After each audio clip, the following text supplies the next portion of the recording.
बंदी छोड़ सतगुरु रामपाल जी परमेश्वर जी की जय हो। सत्साई भाई और बहनों, बहुत बड़ी दया, बहुत बड़ी मेहर पूज्य गुरुदेव भगवान की, सतगुरु रामपाल जी परमेश्वर जी की, जिनके शुभ आशीर्वाद से, विशेष आशीर्वाद से आप और हम सभी सत्सेवक भाई बहन साध संगति से जुड़कर अपनी आत्मा के कल्याण हेतु भक्ति मार्ग पर हर प्रकार से मर्यादाओं में रहते हुए, हर प्रकार से संघर्ष करते हुए अपनी आत्मा के कल्याण हेतु निरंतर आगे की ओर ही बढ़ रहे हैं। भाई और बहनों, इस कलयुग की पिछली पीढ़ी में पूज्य गुरुदेव भगवान की उन चंद आत्माओं पर विशेष रजा है, कृपा है, मेहर है, जिन आत्माओं को गुरुदेव ने सन 2014 बरवाला कांड के बाद से चुन चुनकर साध संगतियों में जोड़ दिया है। और जैसा भगत गुरुदेव भगवान हमें बनाना चाहते हैं, वैसा भगत बनने की प्रक्रिया में हम भाई बहन भी जी जान से दिन रात आगे बढ़ रहे हैं। क्योंकि अब की बार हमने पूज्य गुरुदेव भगवान को निराश नहीं करना है, नाराज नहीं करना है, जैसा कि हम युगों युगों से करते आए हैं। जब जब ये कबीर भगवान सतलोक से चलकर सशरीर गति करके अपनी अच्छी आत्माओं से मिलने के लिए, उन्हें भक्ति से संबंधित जानकारी देने के लिए सतलोक से आते हैं, धरती पर गुरु रूप में प्रकट होते हैं, तब तब हम आत्माएं काल प्रेरणा से, नादानी से, कमजोर संस्कारों के चलते गुरु रूप में आए हुए इस कबीर भगवान को हम केवल अपना गुरु ही मान लेते हैं, एक संत मान लेते हैं, इन्हें परमेश्वर के रूप में स्वीकार नहीं करते। और यही हमारी आज से पहले जितनी बार भी हम इस कबीर परमेश्वर सतगुरु रामपाल जी की शरण में आए हैं, सबसे बड़ी कमजोरी रही है। तो इस कमजोरी को भाई और बहनों अब की बार गुरुदेव भगवान भी नहीं रखना चाहते, और आप और हम आत्माओं ने भी जी जान लगाकर कोशिश करनी है कि अब की बार 84 से पार। तो भाई और बहनों, पूज्य गुरुदेव भगवान के आशीर्वाद से हम आगे बढ़ते हैं। उससे पहले गुरुदेव भगवान का जयकारा लगाएंगे, गुरुदेव भगवान से आशीर्वाद प्राप्त करेंगे। बंदी छोड़ सतगुरु रामपाल जी परमेश्वर जी की जय हो। परम पिता परमात्मा, सारी सृष्टि के सर्जनहार, कुल मालिक, असंख्य ब्रह्मांडों के स्वामी, जगत गुरु, तीनों लोकों में प्रवेश करके सबका धारण पोषण करने वाले, राजाधिराज, आत्माधार, नाथों के नाथ, देवों के देव महादेव, सर्वेश्वर महेश्वर, मृत्युंजय, अजरो अमर, आदि अनादि सनातनी प्रभु, जगत पिता जगदीश्वर, श्री श्री 1008 की उपाधि के वास्तविक अधिकारी, अकाल मूर्त सौद स्वरूपी राम वासुदेव, सर्वगतम ब्रह्म, परम पूज्य, प्रथम पूज्य, परम संत, परम पुरुष, परम धनी, परम दयालु, सत्य कबीर, हक्का कबीर, अल्लाहु कबीर, अल्लाहु अकबर, बाखबर, अल्लाह ताला, जगत के तारणहार, जगत के मुक्तिदाता, जगत के जगन्नाथ, हारे के सहारे, हिंदुओं के राम, मुसलमानों के अल्लाह, सिखों के वाहिगुरु, ईसाइयों के मसीह, दया के सागर दया निधि, करुणा के सागर करुणा निधि, स्वयंभू परिभू, संकट मोचन, कष्ट हरण, मंगल करण, दुख भंजन, अविगत कबीर, निर्विकार निर्विषम परमात्मा, अलय अलेख सतगुरु, आदि अनादि सतगुरु, असली मर्यादा पुरुषोत्तम, असली राम, असली कृष्ण, असली घनश्याम, असली मुरारी, राजाओं के राजा, महाराजाओं के महाराजा, शहंशाहों के शहंशाह, सम्राटों के सम्राट, भगवानों के भगवान, अल्लाहों के अल्लाह, प्रभुओं के प्रभु, मसीहाओं के मसीह, सच्चे वाहिगुरु, बाबाओं के बाबा, पीरों के पीर, सेठों के सेठ, जगत सेठ, सावड़ सा सेठ, सर्वगुण संपन्न, अनंत कोटि कलाओं के स्वामी, अनंत कोटि ब्रह्मांडों के नायक, योगियों में महायोगी, ध्यानियों में महाध्यानी, सिद्धों में परम सिद्ध, ज्ञानियों में तत्व ज्ञानी, ब्रह्म ज्ञानी, महाज्ञानी, परम ज्ञानी, सर्वश्रेष्ठ ज्ञानी, विज्ञानी, युवा कबीर, समर्थ कबीर, असमवात, अमित ओजा, सच्चे रहनुमा, करीम अल्लाह, सुभान अल्लाह, दुनिया के अंतिम पैगंबर, 8 सितंबर 1951 से गांव धनाना, जिला सोनीपत, हरियाणा, भारतवर्ष की पावन भूमि पे प्रकट रियल कल्कि भगवान श्री नारायण साकार हरि, श्री बाबा साहेब, नूर अनंत परमात्मा, सच्चे दरवेश, सच्चे बाखबर, संत शिरोमणि सतगुरु रामपाल जी परमेश्वर जी के चरण कमल में साध संगति से जुड़े हुए देश विदेश से आप और हम सभी सत्सेवक भाई बहनों का अनंत कोटि दंडवत प्रणाम। तो भाई और बहनों, पूज्य गुरुदेव भगवान की ये असीम रजा, असीम दया, मेहर इसी प्रकार से आप और हम सभी भगत भाई बहनों पर बनी रहे और हमें अंत तक, हमारा शरीर छूटने तक जो सद्बुद्धि गुरुदेव भगवान ने हमें वर्तमान में दी हुई है, गुरु रूप में आए हुए उस परमेश्वर ने अपनी पहचान करवाई है, ये सद्बुद्धि हमें अंतिम समय तक मिलती रहे। और भाई और बहनों, वही बात है जैसे गुरुदेव भगवान जब सत्संग करते हैं, सृष्टि रचना बताते हैं, यथार्थता समझाते हैं, तो कुछ एक भाई बहन कहा करते थे कि भाई संत रामपाल जी के पास तो ले दे के वही चार बात हैं, गधा बनेगा कुत्ता बनेगा, गधा बनेगा कुत्ता बनेगा, 84 में जाएगा।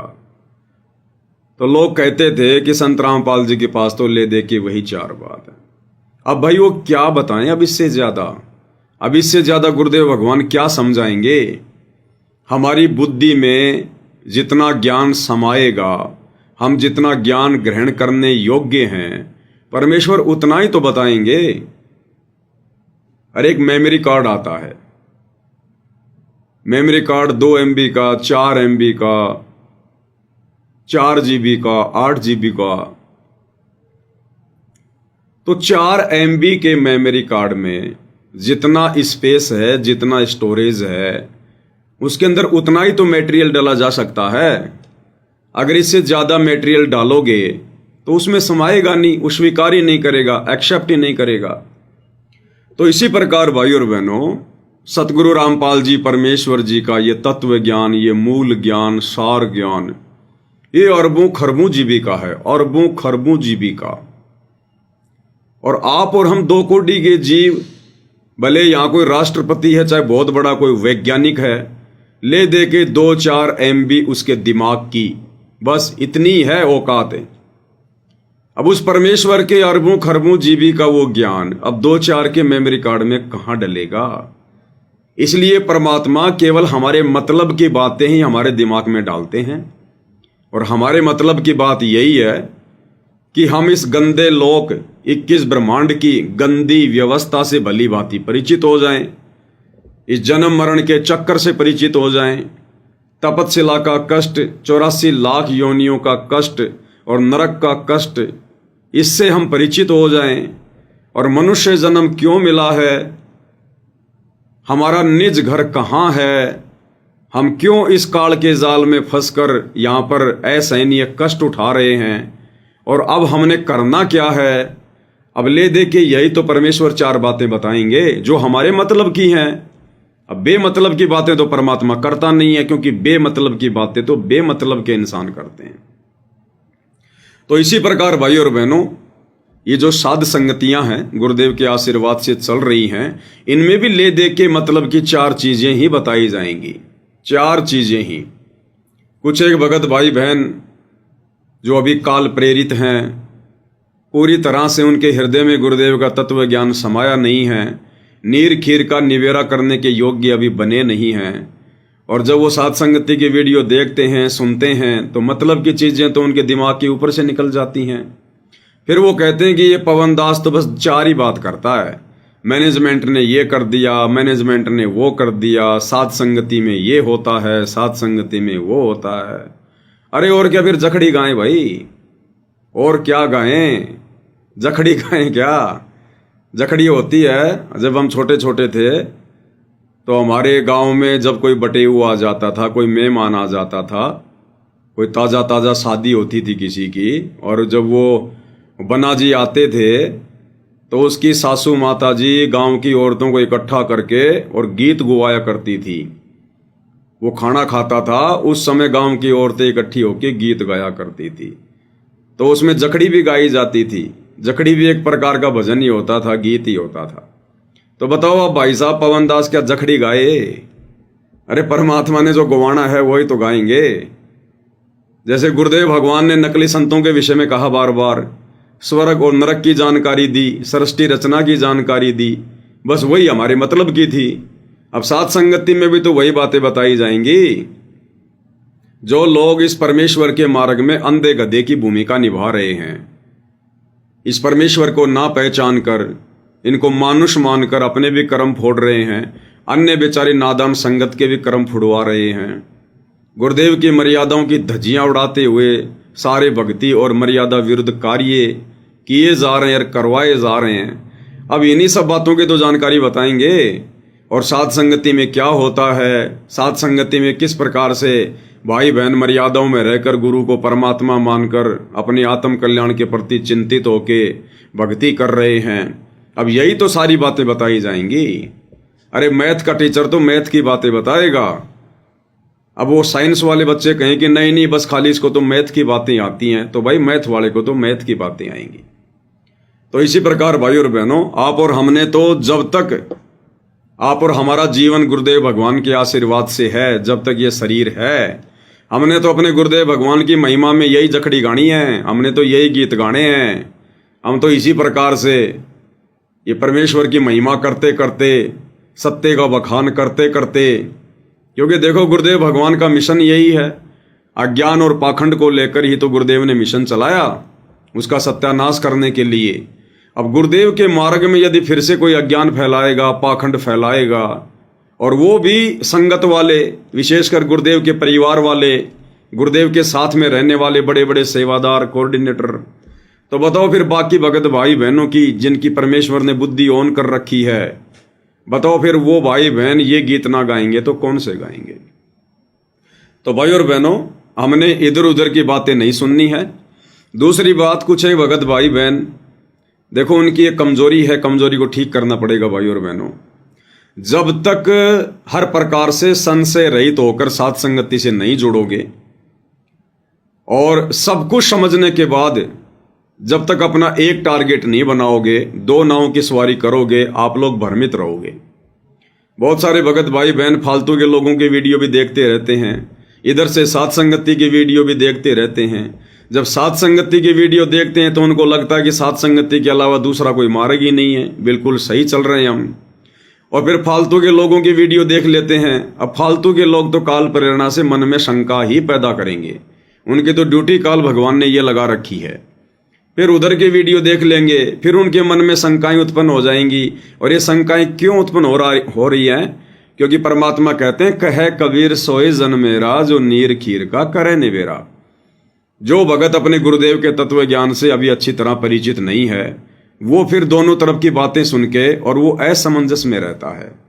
और गीता अध्याय 2 श्लोक नंबर 53 को समझाते हुए गुरुदेव ने कहा, उसमें काल भगवान ने अर्जुन से कहा कि अर्जुन, जब तक तरह तरह के वचन सुनकर तेरी बुद्धि एक तत्व पर स्थिर ना होकर भ्रमित रहेगी, डगमग रहेगी, तब तक तो तू योग को भी प्राप्त नहीं होगा, अर्थात तू एक अच्छा योगी भी नहीं बन सकता। योगी यानी भगत। जब तक तरह तरह के लोगों की तरह तरह की बातें सुनकर और तू डगमग वाली स्थिति में रहेगा, उसकी सुनेगा तो उसके जैसी, उसकी सुनेगा तो उसके जैसी, तो परमात्मा कहते हैं बिना पैंदे के लोटे वाली स्थिति होती है उसकी। वो फिर निसंशय होकर भक्ति मार्ग पर आगे नहीं बढ़ सकता। तो पहले ये क्लियर कर लो, कन्फर्म कर लो, जल्दबाजी में साथ संगति से जुड़ना कोई अनिवार्य नहीं है, कोई कंपलसरी नहीं है। पहले हर प्रकार से, बाकी हर जगह धक्के खा लो, फिर लो, घूम लो, लोगों से ज्ञान ले लो, जो बेमतलब की बकवादे हैं पहले वो सुन लो ढंग से। और जब तुम्हें लगे कि उनके पास में कुछ भी नहीं है, फालतू की बकवाद है, राग द्वेष ईर्ष्या में सड़ रहे हैं और सिकंदर लोधी की तरह उनको जलन का भयंकर रोग लगा हुआ है, जो साथ संगतियों से ईर्ष्या करते हैं, तो पहले भाई उनकी पूरी जानकारी ले लो, पहले उनका ज्ञान ले लो, उसके बाद में फिर साथ संगति में आओ। और यहाँ आने के बाद में फिर ड्यूएल मोड में मत चलो, फिर दो नाव की सवारी नहीं चलेगी, फिर नहीं तो दुर्गति होगी फिर आपकी। क्योंकि यहाँ तो ले दे के सतगुरु की महिमा है, गुरुदेव के सत्संगों के आधार से बातें की जाती हैं। अब वो बातें आप लोगों की नहीं समझ में आ रही है तो आप लोगों के कमजोर संस्कार हैं भाई, ये आपकी अपनी बुद्धि का विषय है, इसमें हम कुछ नहीं कर सकते। तो भाई और बहनों, आप और हम सत्सेवकों का जो परमेश्वर ने दया करी है, अपनी महिमा का इस कलयुग की बिचली पीढ़ी में हमें मौका फरमा रहे हैं। आप और हमने तो इसी प्रकार से अपने गुरुदेव भगवान को शीश पर रखकर, उनको प्रथम रखकर और इसी प्रकार उनकी महिमा करते हुए निरंतर आगे की ओर बढ़ना है। तो भाई और बहनों, हमारी सबसे बड़ी कमजोरी जो गुरुदेव ने बताई और अब हमें भी पता चल रही है कि गुरु को इष्ट ना मानने के कारण, गुरु को ही आराध्य देव ना मानने के कारण, गुरु को ही एकमात्र कबीर भगवान ना मानने के कारण आप और हम भाई बहन असंख्य युगों से इसी प्रकार ये मोक्ष वाला मौका चूकते आ रहे हैं। लेकिन अब की बार नहीं चूकना है, हमने सिर धड़की बाजी लगा देनी है। हमें जहां से भी कोई प्रमाण मिलेगा, कोई सबूत मिलेगा जो हमें दृढ़ करेगा, हमारे विश्वास को ऊंचाइयों पर लेकर जाएगा, हम उसका सहारा लेंगे।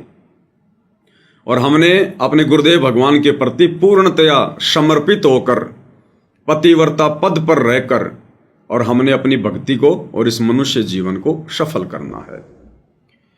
तो एक छोटा सा वीडियो है सोशल मीडिया पर दास के सामने आया सतलोक आश्रम का, और इस वीडियो के माध्यम से सतलोक आश्रमों से जुड़े हुए जो बड़े बड़े भगत भाई बहन हैं, जो परम भगत कहलाते हैं, जो आश्रम संचालक हैं, गुरुदेव के बेटा बेटी भाई बंधु रिश्तेदार हैं, बड़े बड़े कोऑर्डिनेटर हैं, उन लोगों को शिक्षा लेनी चाहिए। और ये जितने भी लोग जो पत्रकार बन के घूम रहे हैं, सतलोक आश्रम न्यूज चैनल वाले, जगह जगह इन्होंने ब्रांचें खोल दी हैं, भक्तों के गले में जबरदस्ती वो पत्रकारिता का वो पट्टा डाल दिया है, 1.5 फुट का माइक दे दिया है, बेमतलब की खबरें, वहाँ इतना पानी गिर गया, वहाँ पर रोडें फूट गई, वहाँ पे गड्ढे हो गए, वहाँ पे तेंदुआ मर गया, ये दुनिया भर की फालतू की खबरें ये लोग खाली व्यूज प्राप्त करने के लिए दुनिया वालों की तरह डालते रहते हैं।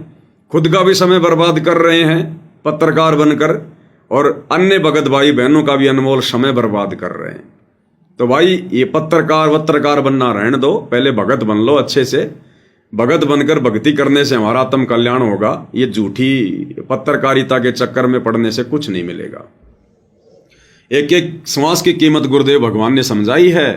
कहता हूं कहीं जात हूं, कहूं बजाकर ढोल, और श्वास जो खाली जात है ये 3 लोक का मोल। और तुम इस अनमोल श्वास को सारा दिन फोकट में, फालतू में, दुनिया भर की ऊट पटांग खबरें दिखा दिखा के, सा न्यूज चैनल पे डाल डाल के अपना भी बेड़ा गर्क कर रहे हो और भक्तों का भी बेड़ा गर्क करवा रहे हो। तो ये सतलोक आश्रम का एक छोटा सा वीडियो है, एक छोटा सा भगत जी है। अब देखो, जब परमात्मा प्रेरणा करते हैं, जब परमेश्वर की दया होती है तो भाई और बहनों इस प्रकार से होती है। ये छोटा सा बच्चा एक बहुत बड़ा संदेश दे रहा है, बहुत बड़ा संदेश। लेकिन इस बच्चे को यदि समय रहते साथ संगति नहीं मिली, सुसंगति नहीं मिली, तो ये बच्चा एक ना एक दिन कुसंगति का शिकार हो जाएगा। इन सतलोक आश्रम वालों की भेंट चढ़ जाएगा ये, और इसके भी मन में फिर वो दाढ़ी मूछ वाली फोटो ही कबीर भगवान के रूप में समा जाएगी।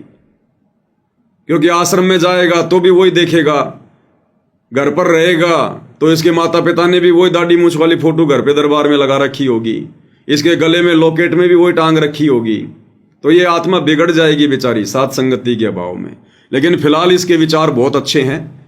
ये परमात्मा के ये पिछले जन्मों की हंस आत्मा है, और ये क्या संदेशा दे रहा है। जो इसका इंटरव्यू ले रहा है, एक बहन इसका इंटरव्यू ले रही है, अब कम से कम उसकी 18, 20, 25 साल की तो उम्र होगी उसकी आवाज़ के हिसाब से। अब अगर पत्रकार बनाया गया है तो 18 साल से कम लड़की को तो नहीं बनाया जाता, 18 साल से ऊपर की कोई बनाया जाता है तो 20 से 25 साल की ये लड़की होगी। और वो भगत ही है जो साज न्यूज चैनल का लेके डंडा खड़ी हुई है और सवाल कर रही है छोटे भगत से। और ये भगत कितना सुंदर जवाब दे रहा है, कितना बढ़िया जवाब दे रहा है।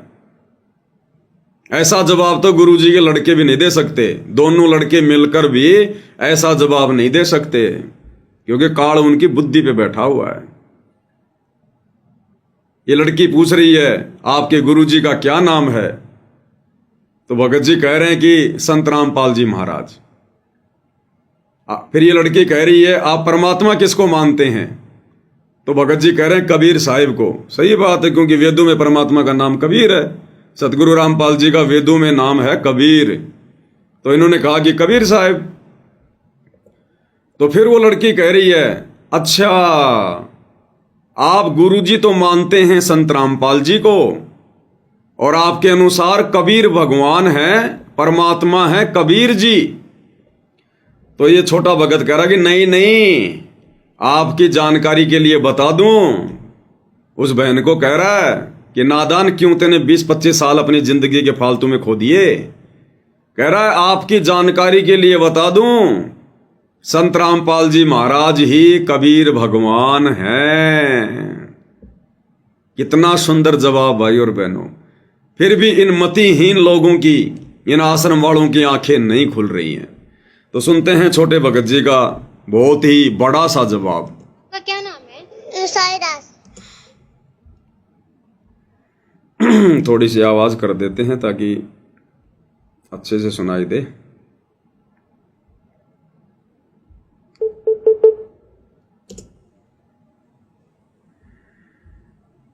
आपका क्या नाम है?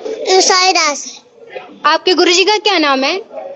संत रामपाल जी महाराज। आप किसको भगवान मानते हो? कबीर साहब। कबीर साहब को क्यों भगवान बता रहे हो? ये तो मैं तुम्हारा कबीर साहब भगवान है। तो आपके कहने का मतलब ये हुआ कि गुरु आपके संत रामपाल जी महाराज हैं और जो परमेश्वर हैं वो कबीर साहब जी हैं? नहीं, आपकी जानकारी के लिए बता दूं कि संत रामपाल जी महाराज जी कई भगवान है। धन्यवाद। बताओ कितना जबरदस्त जवाब दिया है छोटे से भगत जी ने। और वो 25 साल की होकर भी उसके दिमाग में ये बात नहीं घुस रही है। कुसंगति का शिकार है और दुनिया के लिए समाचार डालते हैं रोजाना, पत्रकार बन के बैठी हुई है। कितना प्यारा जवाब दे रहा है। उल्टा सवाल कर रही है कि आपके अनुसार, आपके कहने का मतलब है कि संत रामपाल जी तो आपके गुरु जी हैं और परमात्मा कबीर साहिब हैं। तो भगत जी कह रहे हैं नहीं नहीं, आपकी जानकारी के लिए बता दूं कि नादान तूने क्या समझा, 25 साल हो गई तेरे को डले ढोई तूने फालतू में, इन आश्रमों में खा खा के लड्डू जलेबी बन गई तू पत्रकार। सतगुरु रामपाल जी खुद ही कबीर भगवान हैं, खुद ही कबीर भगवान। अब भाई और बहनों, ऐसी आत्माएं मोक्ष प्राप्त करेंगी। ये है वो परमात्मा की विशेष आत्माएं, मिन्नी सतलोक से आई हुई आत्माएं। लेकिन काल ने इन सबको वर्तमान में लपेटे में ले रखा इनके माता पिता के माध्यम से। अगर इस आत्मा को समय रहते साथ संगति नहीं मिली तो ये भी उनके जैसे ही हो जाएगी, उनके जैसे ही। क्योंकि गुरुदेव ने कबीर सागर के सरलार्थ में साफ साफ लिखा हुआ है कर्म बोध के अंदर कि परमात्मा की भक्ति मिलना तो जीव के संस्कार हैं। मान लीजिए आपको सच्चे गुरु की भक्ति मिल गई, सच्चे परमात्मा की भक्ति मिल गई, उसके बाद में सुसंगति और कुसंगति का बहुत बड़ा रोल है, बहुत बड़ा रोल। सच्चे गुरु की शरण भी मिल गई और यदि साथ संगति नहीं मिली, सुसंगति नहीं मिली, तो भी आप आत्म कल्याण नहीं करवा पाएंगे। तो फिलहाल इस परमेश्वर की हंस आत्मा को इन सतलोक आश्रम वालों की कुसंगति प्राप्त है। और अगर समय रहते भाई और बहनों इस आत्मा को साथ संगति नहीं मिली तो ये भी धीरे धीरे लड्डू जलेबी बर्फी के चक्कर में उधर ही बह जाएगा भावनाओं में। लेकिन अभी तो बहुत छोटी आत्मा है, परमात्मा आ लेंगे तब तक तो अपनी आत्माओं को संभालने के लिए इनके जाल में ज्यादा नहीं फंसने देंगे परमेश्वर।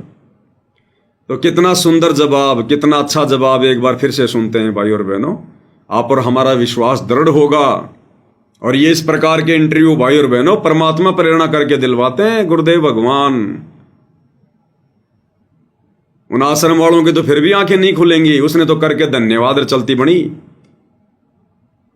और एक छोटा सा संदेशा परमात्मा ने आप और हमारे तक पहुंचा दिया कि हम साथ संगति वाले भाई बहन जिस रास्ते पर चल रहे हैं यही परमेश्वर का असली रास्ता है। यानी गुरु को परमात्मा माने बिना तो भक्ति शुरू भी नहीं होती है, शुरू भी।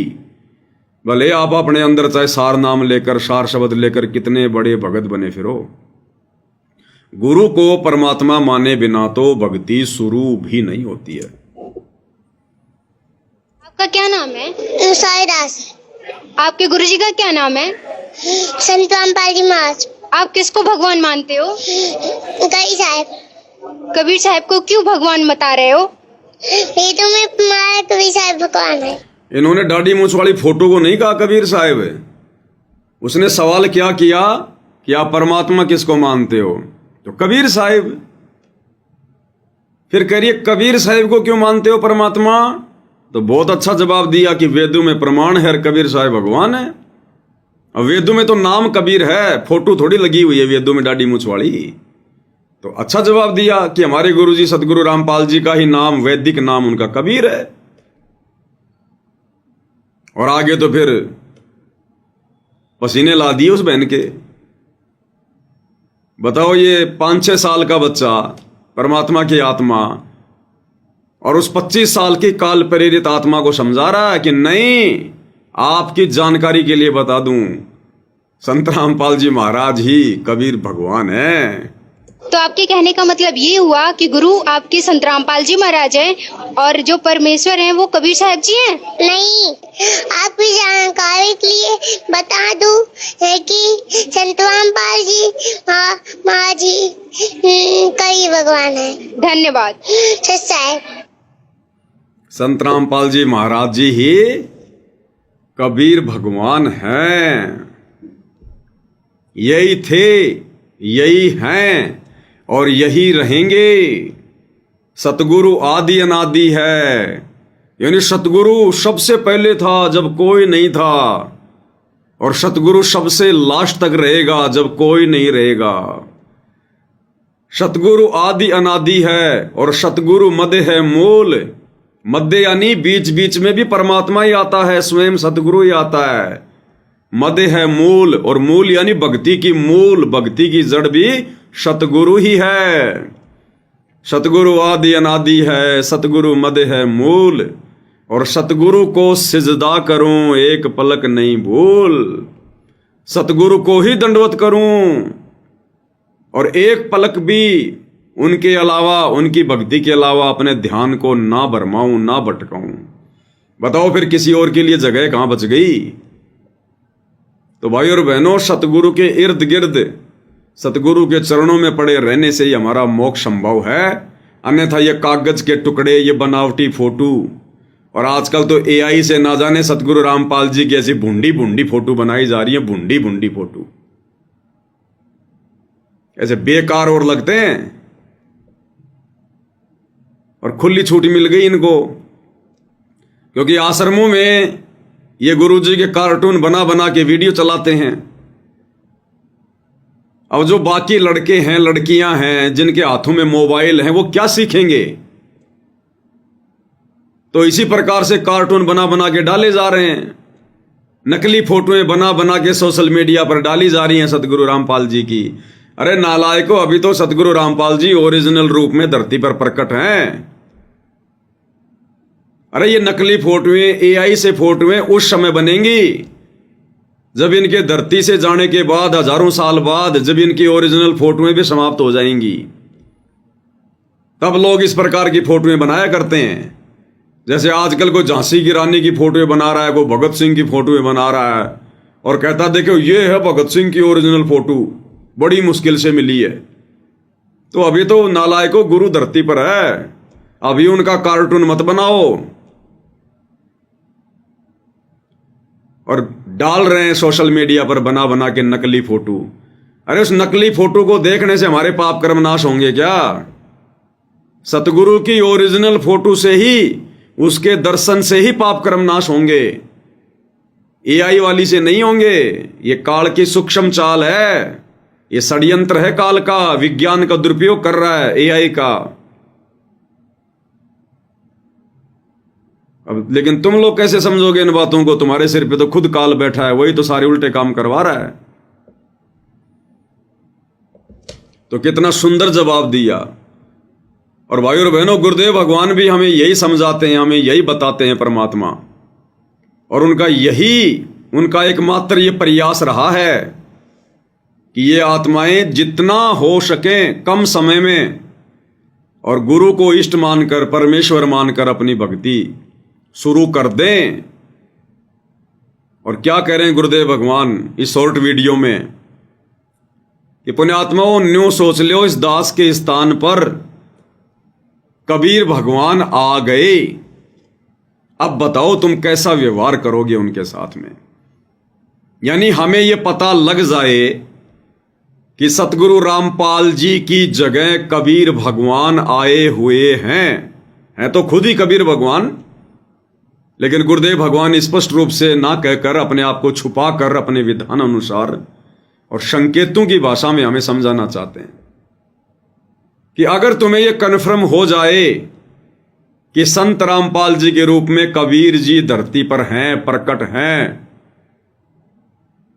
क्या उसके बाद भी तुम अलग से उस दाढ़ी मूछ वाली फोटो को कबीर मान के जून में उसका प्रकट दिवस मनाओगे?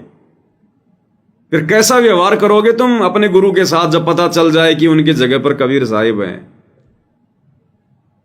हालांकि गुरुदेव भगवान का यही ओरिजिनल रूप जो हम देख रहे हैं, यही उनका शतलोकीय रूप है, क्योंकि बिना कबीर परमेश्वर के धरती पर आए अपने ओरिजिनल रूप में दर्शन दिए आप और हमारे पाप कर्म नहीं कट सकते। वे अगर अपने पुत्र के रूप में आएंगे वर्तमान में, हमारे पाप कर्म नहीं कटेंगे। वे अगर अपना रूप चेंज करके आएंगे, बदल के आएंगे, हमारे पाप कर्म नहीं कटेंगे। इसलिए परमात्मा स्वयं कलयुग की पिछली पीढ़ी में स्पेशल, क्योंकि बाकी समय तो परमात्मा अपने पुत्रों का रूप बनाकर आ जाते हैं, लेकिन कलयुग की पिछली पीढ़ी में तो गुरुदेव भगवान हर प्रकार से हमें भक्ति की पूरी पूरी खुराक खिलाते हैं, अपने ओरिजिनल रूप में आते हैं। इसीलिए परमात्मा कहते हैं कबीरा दर्शन साधु का परमात्मा आवे याद, और लेखे में वाई घड़ी बाकी का समय बर्बाद। तो गुरुदेव कह रहे हैं न्यू सोच लो, इस दास के स्थान पर कबीर जी बैठे हैं। अब कैसा व्यवहार करोगे अपने गुरुजी के साथ? क्या अब भी अपने गुरुजी को खाली गुरुजी मानोगे? मां के गर्भ से जन्म लिया हुआ एक व्यक्ति मानोगे? क्या अब भी उनका जन्मदिन मनाओगे अवतरण दिवस के बहाने 8 सितंबर को? तो क्या कह रहे हैं गुरुदेव भगवान, कितने प्यार से हमें समझाना चाह रहे हैं परमात्मा। अब देखो पुण्यात्मा, पहले तो परमात्मा स्वयं आए थे, फिर ये दास भेजा है। अगर इस दास के स्थान पर स्वयं मालिक आगे हो, ये सोच लो। अगर इस दास के स्थान पर स्वयं मालिक आ गए हों, ये सोच लो। यानी आदेश दे दिया हमें गुरुदेव ने कि ये सोच लो तुम्हारे गुरुजी की जगह स्वयं कबीर भगवान आ चुके हैं। अब तुम अपने गुरुजी को क्या मानोगे? खाली गुरुजी मानोगे? गांव धनाने का रामपाल जाट मानोगे? इंद्रोमाई की कोख से जन्म लिया हुआ व्यक्ति मानोगे? क्या उसके बाद भी तुम जून में किसी और दाढ़ी मूछ वाली कबीर जी की समझे जाने वाली नकली काल्पनिक फोटो का प्रकट दिवस मनाओगे? जब तुम्हें यह कन्फर्म हो जाए कि तुम्हारे गुरु की जगह पर कबीर जी आ चुके हैं। अब स्पष्ट नहीं कहेंगे गुरुदेव भगवान, बाकी कहने में कोई कमी नहीं छोड़ रहे परमात्मा, स्वयं को परमात्मा साबित करने में। अब देखो पुण्यात्मा, पहले तो परमात्मा स्वयं आए थे, फिर ये दास भेजा है। अगर इस दास के स्थान पर स्वयं मालिक आगे हो, ये सोच लो। और आप जैसा व्यवहार इस दास से कर रहे हो, तो हम उनसे भी यही करते। और जैसा व्यवहार गुरुदेव कह रहे हैं अगर आप इस दास के साथ में करोगे, वैसा ही परमात्मा के साथ माना जाएगा। तो भोग किसको लगाया जाता है? परमात्मा को। तो गुरुजी को भोग लगाएंगे तो गुरुजी के ही अनुसार वो किसको माना जाएगा? परमात्मा को। अगर गुरु का ही हम प्रकट दिवस मनाएंगे तो वो किसका प्रकट दिवस माना जाएगा? परमात्मा का, कबीर जी का। फिर अलग से जून के महीने में उस दाढ़ी मूछ वाली फोटो का प्रकट दिवस मनाने का क्या मतलब? जो क्रिया, जो व्यवहार हम अपने गुरुजी के साथ करेंगे वो परमात्मा के साथ ही हुआ माना जाएगा। ये आदेश दे दिया गुरुदेव ने। फिर अलग से किसी और को परमात्मा मानकर वो क्रिया करने का क्या फायदा? फिर तो हम अपना समय बर्बाद कर रहे हैं और अपने गुरुजी का वचन की उल्लंघना कर रहे हैं। जब गुरु ने स्पष्ट कर दिया कि जो व्यवहार, जो क्रिया तुम अपने गुरु को परमात्मा मानकर उनके साथ करोगे वो परमात्मा के साथ ही मानी जाएगी। बताओ फिर अलग से किसी और को परमात्मा मानने की क्या जरूरत पड़ गई? फिर अब ये कॉमन सेंस की बातें भाई और बहनों, ये मूल ज्ञान की बातें हैं। अब ये बातें इन आश्रम वालों के समझ में नहीं आती। भले इन्होंने सार शब्द ले लिया, कुछ भी ले लिया, भले ये 60-60 साल के हैं, भले ये पूरी जिंदगी गुरु जी के साथ में घूमे, लेकिन गुरु के साथ घूमने से ज्ञान नहीं आता। ज्ञान तो गुरु की मेहर से आता है। पिछले जन्म से होते हैं पूर्ण हंस मुराद। इसी कारण से इनका और हमारा वैचारिक मतभेद है, अन्यथा दोनों का गुरु एक। गुरु ने दोनों को भक्ति एक जैसी दी। फिर बताओ मतभेद किस बात का? लेकिन मतभेद हो गया विचारों का, ज्ञान और अज्ञान का। और ये रजा सब पे नहीं होती भाई और बहनों। ये रजा परमेश्वर अपनी विशेष आत्माओं पे करता है, विशेष आत्माओं पर अपनी पहचान करवाने का। तो क्या कह रहे हैं गुरुदेव भगवान? शुरू से सुनो पूरा। अब देखो पुण्यात्मा, पहले तो परमात्मा स्वयं आए थे, फिर ये दास भेज आए। पॉइंट ऑफ पॉइंट है भाई और बहनों, पॉइंट ऑफ पॉइंट। गुरुदेव कह रहे हैं पहले तो परमात्मा स्वयं आए थे, अब इस दास को भेज दिया। अब दो बातें हैं, पहले परमात्मा स्वयं आए तो अब क्या दिक्कत हो गई परमात्मा नहीं आए? अरे परमात्मा भी कहीं बिजी हो जाते हैं क्या? परमात्मा की भूल पड़ जाती है क्या कि पहले तो परमात्मा स्वयं आए अब इस दास को भेज दिया?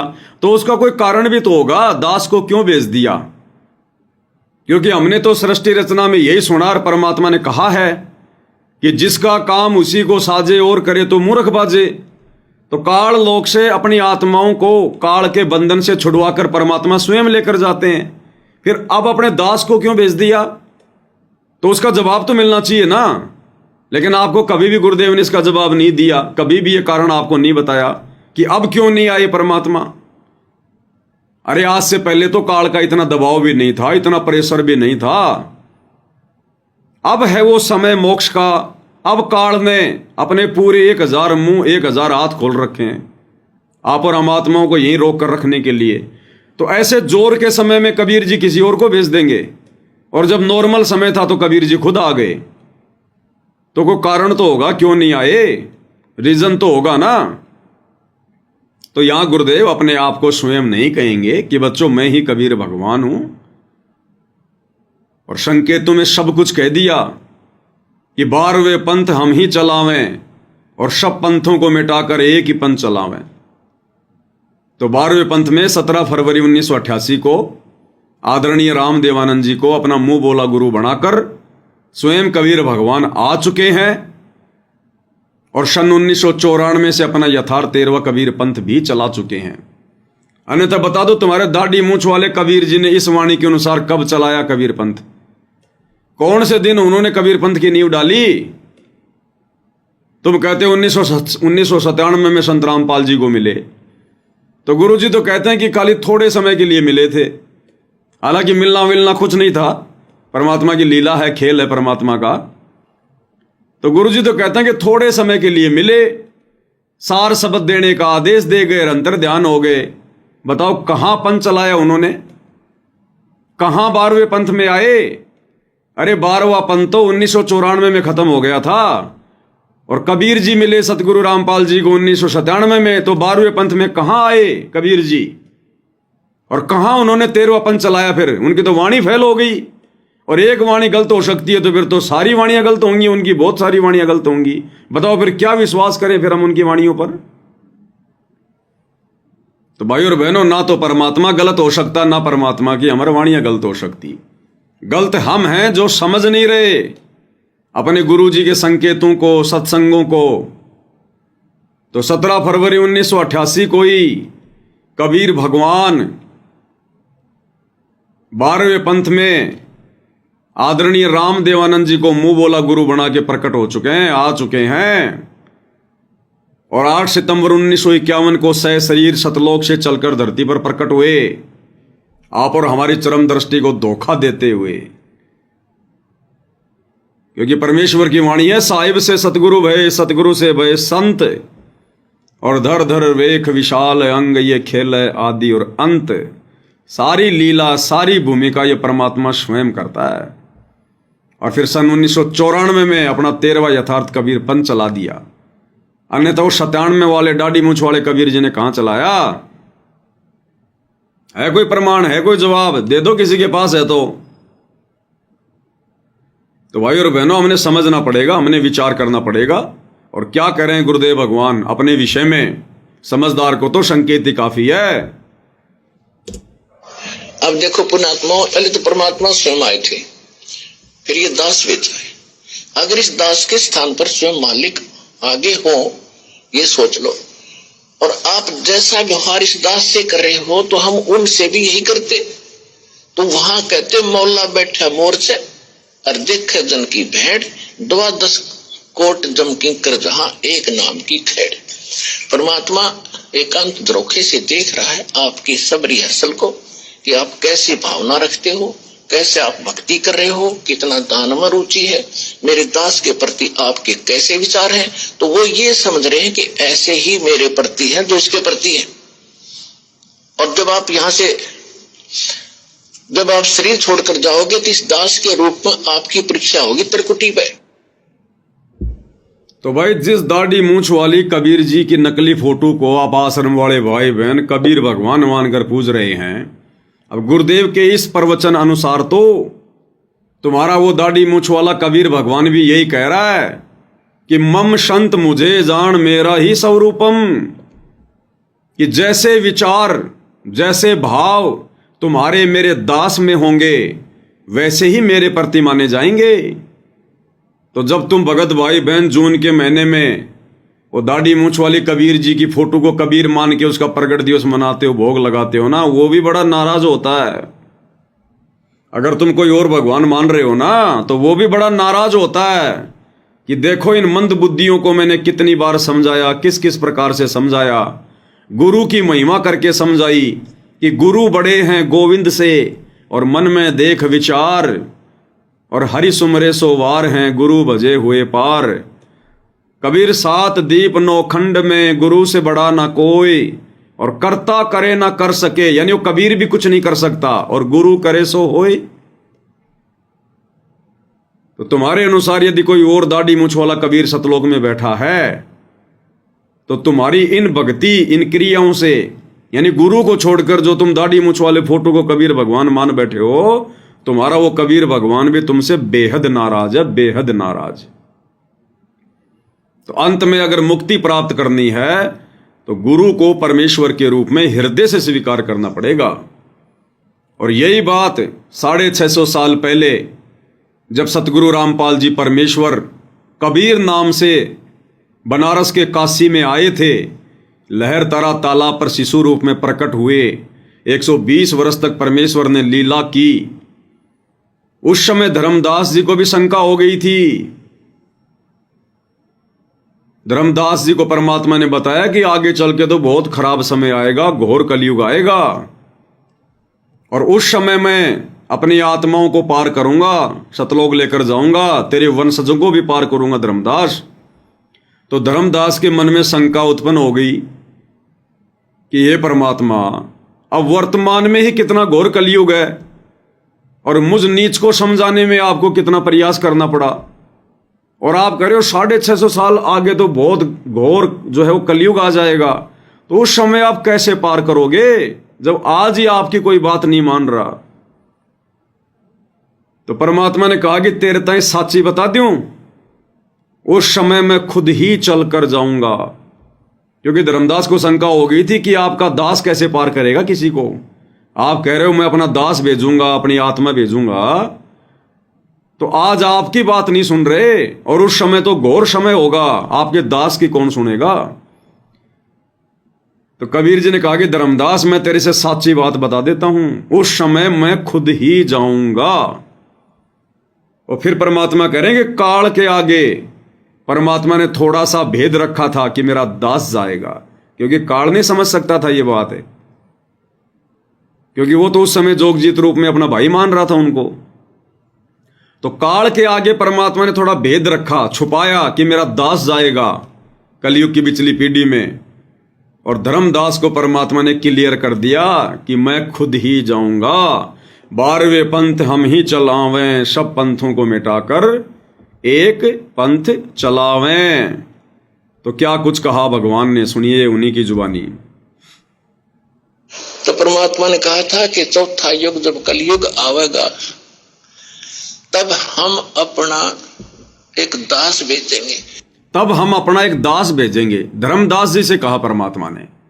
अब ये बात सुन के धर्मदास को शंका होगी कि भगवान आज ही कोई आपकी बात नहीं मान रहा, और कलयुग की पिछली पीढ़ी में तो और भी घोर समय आ जाएगा, बेकार समय आ जाएगा, और आप कह रहे हो हम अपना दास भेजेंगे, तो आपकी दास की बात कौन मानेगा। चिंतित हो गया कि मेरे वंशज तो पार नहीं हो पाएंगे परमात्मा आपके दास से। फिर परमात्मा ने सच्चाई बताई कि हम खुद ही जाएंगे। अब वहां काल के सामने परमात्मा ने कहा कि हम अपना दास भेजेंगे। और कबीर वाणी चैप्टर में परमात्मा ने धर्मदास जी से, जब धर्मदास जी घने चिंतित हो गए थे कि हे परमात्मा, आपने सतनाम और सारनाम गुप्त रख दिया और इसके बिना मोक्ष नहीं हो सकता। आपने मुझ किंकर के ऊपर दया करी दास पे, और 42 वंश भी पीढ़ी बख्श दी, मेरी वंश चलेगा। तो हे परमात्मा, सारनाम और सतनाम बिना पार नहीं हो सकते, तो मेरे बच्चे कैसे पार होंगे। ऐसे कलेजा पकड़ कर बैठ गया। परमात्मा ने सोचा भाई ये घना दुखी हो गया। तो परमेश्वर ने कहा कि सुन ले, काल ने क्या कहा था, 12 पंथ करूं मैं साजा, नाम तुम्हारा ले करूं आवाजा। 12 पंथ नाम जो लेगी, हमरे मुख में आन समोही। जाओ जोग जीत संसारा, जीवन माने कहा तुम्हारा। जीव तुम्हारा कहा न माने, हमारी ओढ़ हो बाद बखान। अब इतना समय नहीं रहा, मैं वो सारे प्रमाण आज नहीं दिखा पाऊंगा आपको कि 12 पंथ कौन कौन से हैं। तो 12 पंथ, 12वां पंथ गरीबदास पंथ बताया है, लिखा कवि सागर में। तो परमात्मा ने कहा तू चिंता ना कर धर्मदास, जब 5500 वर्ष कलयुग बीत जाएगा तब या 20वीं पीढ़ी आवेगी, और 20वीं पीढ़ी तक ये ज्ञान और तत्व ज्ञान और सतनाम सारनाम कति गुप्त रखना है, नहीं तो काल के दूतों का हाथ लग जाएगा, मेरा सारा मिशन खराब हो जाएगा। तो परमात्मा ने देखा कि ये बिल्कुल चिंतित हो गया घना। परमात्मा ने देखा धर्मदास तो घना चिंतित हो गया कि परमात्मा आपका दास तो पार नहीं कर पाएगा किसी को। समर्थ का काम उसी को साजे, और करे तो मूर्ख बाजे। तब उसका दिल डांटने के लिए उसको हकीकत बताई परमात्मा ने, और क्या कहा कि 12वें पंथ हम चल आवें, सब पंथों को मिटाकर एक पंथ चलावें। तब परमेश्वर ने कहा धर्मदास, जब साची बताऊं तेरे ते, कि धर्मदास तेरे ते साची बताऊं। अरे भगवान कभी झूठ बोलेगा क्या। सत्य पुरुष वही है जो सत्य कहे, झूठ आसपास भी नहीं होती। तो क्या कहा परमात्मा ने 650 साल पहले कि धर्मदास तेरे से साची बताऊं, यानी हकीकत क्या है। अब वर्तमान में कलयुग की पिछली पीढ़ी में संत रामपाल जी के रूप में कौन है धरती पर। कबीर भगवान का कोई दास है या खुद कबीर भगवान है, तो साची बात बता रहे हैं। खराब हो जाएगी। तो परमात्मा ने देखा कि ये बिल्कुल चिंतित हो गया घना। तब परमेश्वर ने कहा धर्मदास, जब साची बताऊं तेरे ते। तब धर्मदास ने कहा कि भगवान आज कितना अच्छा समय है, कलयुग स्टार्ट है सन 1398 में और 1512 तक, और आज भी लोग ना मानते, और आप कह रहे हो आगे तो भयंकर कलयुग पैदा कर देगा, काल ऐसा जुल्म कर देगा, हाहाकार मच जाएगी, इंसान कृतघ्नी हो जाएंगे। तो उस समय कैसे पार होंगे। आज तो आप भी विद्वान हैं और फिर भी ना मान रहे ये लोग।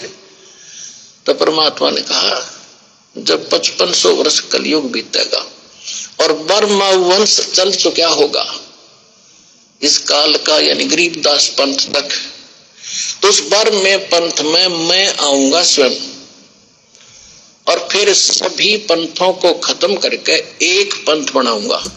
क्या कहा परमात्मा ने, सच्ची हकीकत बताई कि 12वें पंथ में मैं आऊंगा खुद चलकर, और सब पंथों को मिटाकर एक पंथ चलाऊंगा। तो तुम्हारे दाढ़ी मूंछ वाले कबीर जी तो तुम लोगों के अनुसार संत रामपाल जी को 1997 में आके मिले,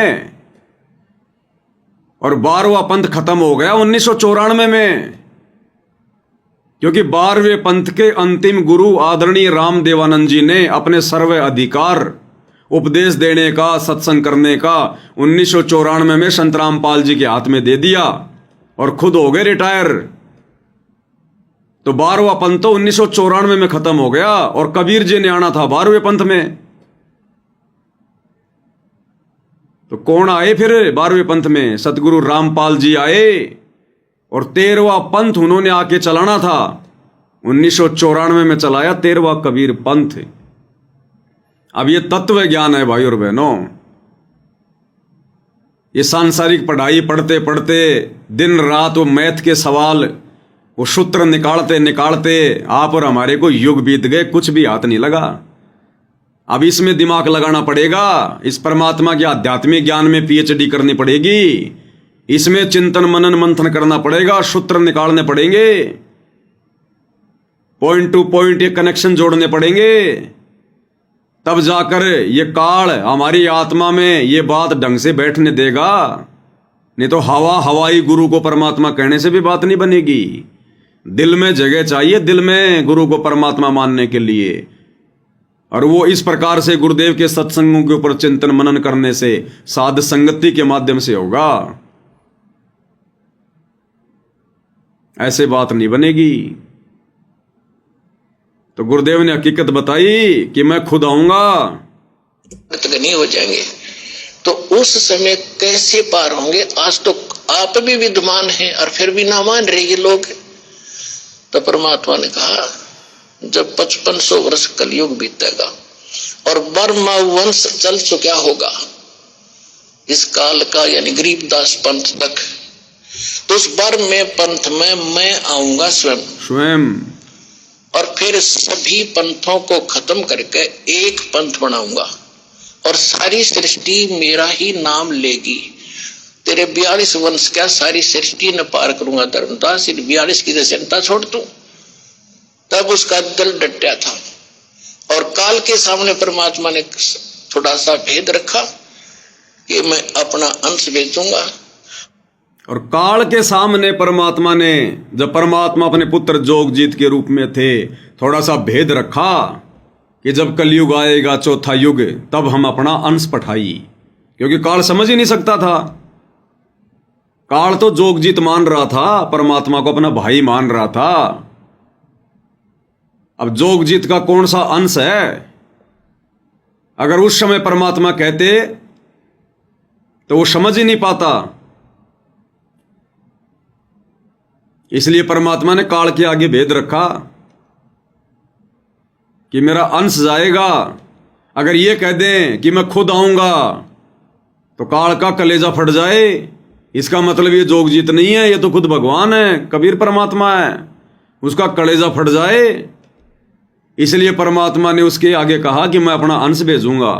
और धर्मदास जी के माध्यम से गुरुदेव ने क्लियर कर दिया। कबीर सागर में मालिक की वाणी, अगर एक वाणी भी परमात्मा की झूठी हो गई तो किसी वाणी के ऊपर विश्वास नहीं किया जा सकता। कि 12वें पंथ हम ही चलावें, सब पंथों को मिटाकर एक पंथ चलावें। तो तुम्हारे दाढ़ी मूछ वाले कबीर जी तो 12वां पंथ खत्म होने के बाद में आए। 12वें पंथ का लास्ट जो गुरु था स्वामी राम देवानंद, वो भी शरीर छोड़ के चले गए थे, उसके बाद आए वो तो। क्योंकि दादा गुरु जी ने शरीर छोड़ा 26 जनवरी 1997 को और उसके 2-2.5 महीने बाद में गुरु जी ने अपने आप को छुपाते हुए कहा कि मार्च 1997 में दिन के 10 बजे मुझे कबीर जी मिले। तो तुम्हारे दाढ़ी मूछ वाले कबीर जी तो 12वें पंथ के खत्म होने के बाद, 12वें पंथ के अंतिम गुरु के मरने के बाद में आए। तो उससे पहले उनको पता नहीं था क्या कि मैंने वाणी में क्या बोल रखा है, मेरे को 12वें पंथ में जाना है? भूल गए क्या? भगवान को भी भूल लग जाती है क्या? तो भाई ये संकेत ही काफी हैं। ये जानबूझ के परमात्मा ने 1994 में अपना 13वां कबीर पंथ चलाया। अगर चला दे 1998 में तो तुम लोग किसी प्रकार से भी काबू में नहीं आओ कि नहीं जी 97 में देखो कबीर जी आए और 98 में फिर उन्होंने अपना पंथ चलाया। तो जानबूझ के परमात्मा ने ये खेल खेले ताकि हम आत्माओं को दृढ़ विश्वास हो जाए कि सतगुरु रामपाल जी के रूप में स्वयं कबीर भगवान धरती पर प्रकट हैं, इनके अलावा और कोई कबीर नहीं है। तो कितना क्लियर किया गुरुदेव भगवान ने इस अनमोल सत्संग के अंदर। और ये छोटे छोटे सत्संग भाई और बहनों, यही हमारे विश्वास को दृढ़ करेंगे। यही और एक छोटा सा सत्संग इसी से संबंधित कि 13वें पंथ को शुरू करने वाला, 13वें पंथ को चलाने वाला वो मार्गदर्शक कौन होगा? वो स्वयं कबीर परमात्मा होगा, स्वयं कबीर परमात्मा। तो 13वां पंथ ये तो क्लियर है ना, 1994 में सतगुरु रामपाल जी ने शुरू किया सत कबीर पंथ, यथार्थ 13वां कबीर पंथ, सत सुकृत पंथ। और उस 13वें पंथ को चलाने वाला कौन होगा?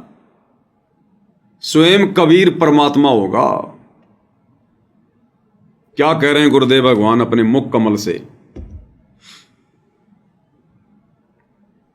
और वो जो मार्गदर्शक होगा वो समान दृष्टि से, सबको एक दृष्टि से, एक स्वभाव से, वो जो मार्गदर्शक होगा वो सबको समान दृष्टि से, एक दृष्टि से देखेगा।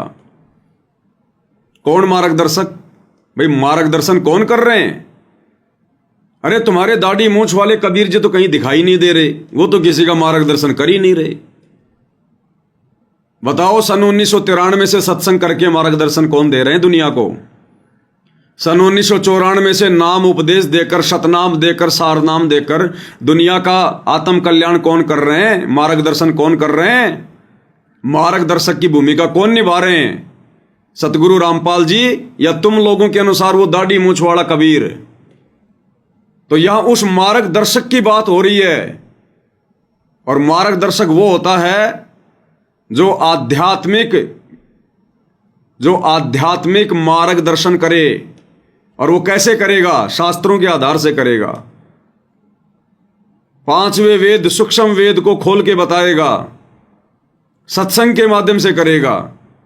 तो ये काम कौन कर रहा है? मार्गदर्शन वाला सतगुरु रामपाल जी या दाढ़ी मूंछ वाले कबीर जी? तो उसी मार्गदर्शक के बारे में बात हो रही है, यानी सतगुरु रामपाल जी के बारे में। और वो मार्गदर्शक कौन होगा? और वो जो मार्गदर्शक होगा वो समान दृष्टि से, सबको एक दृष्टि से, एक स्वभाव से, एक भाव से व्यवहार करेगा। और वो समर्थ सत कबीर होगा। बोलो सतगुरुदेव।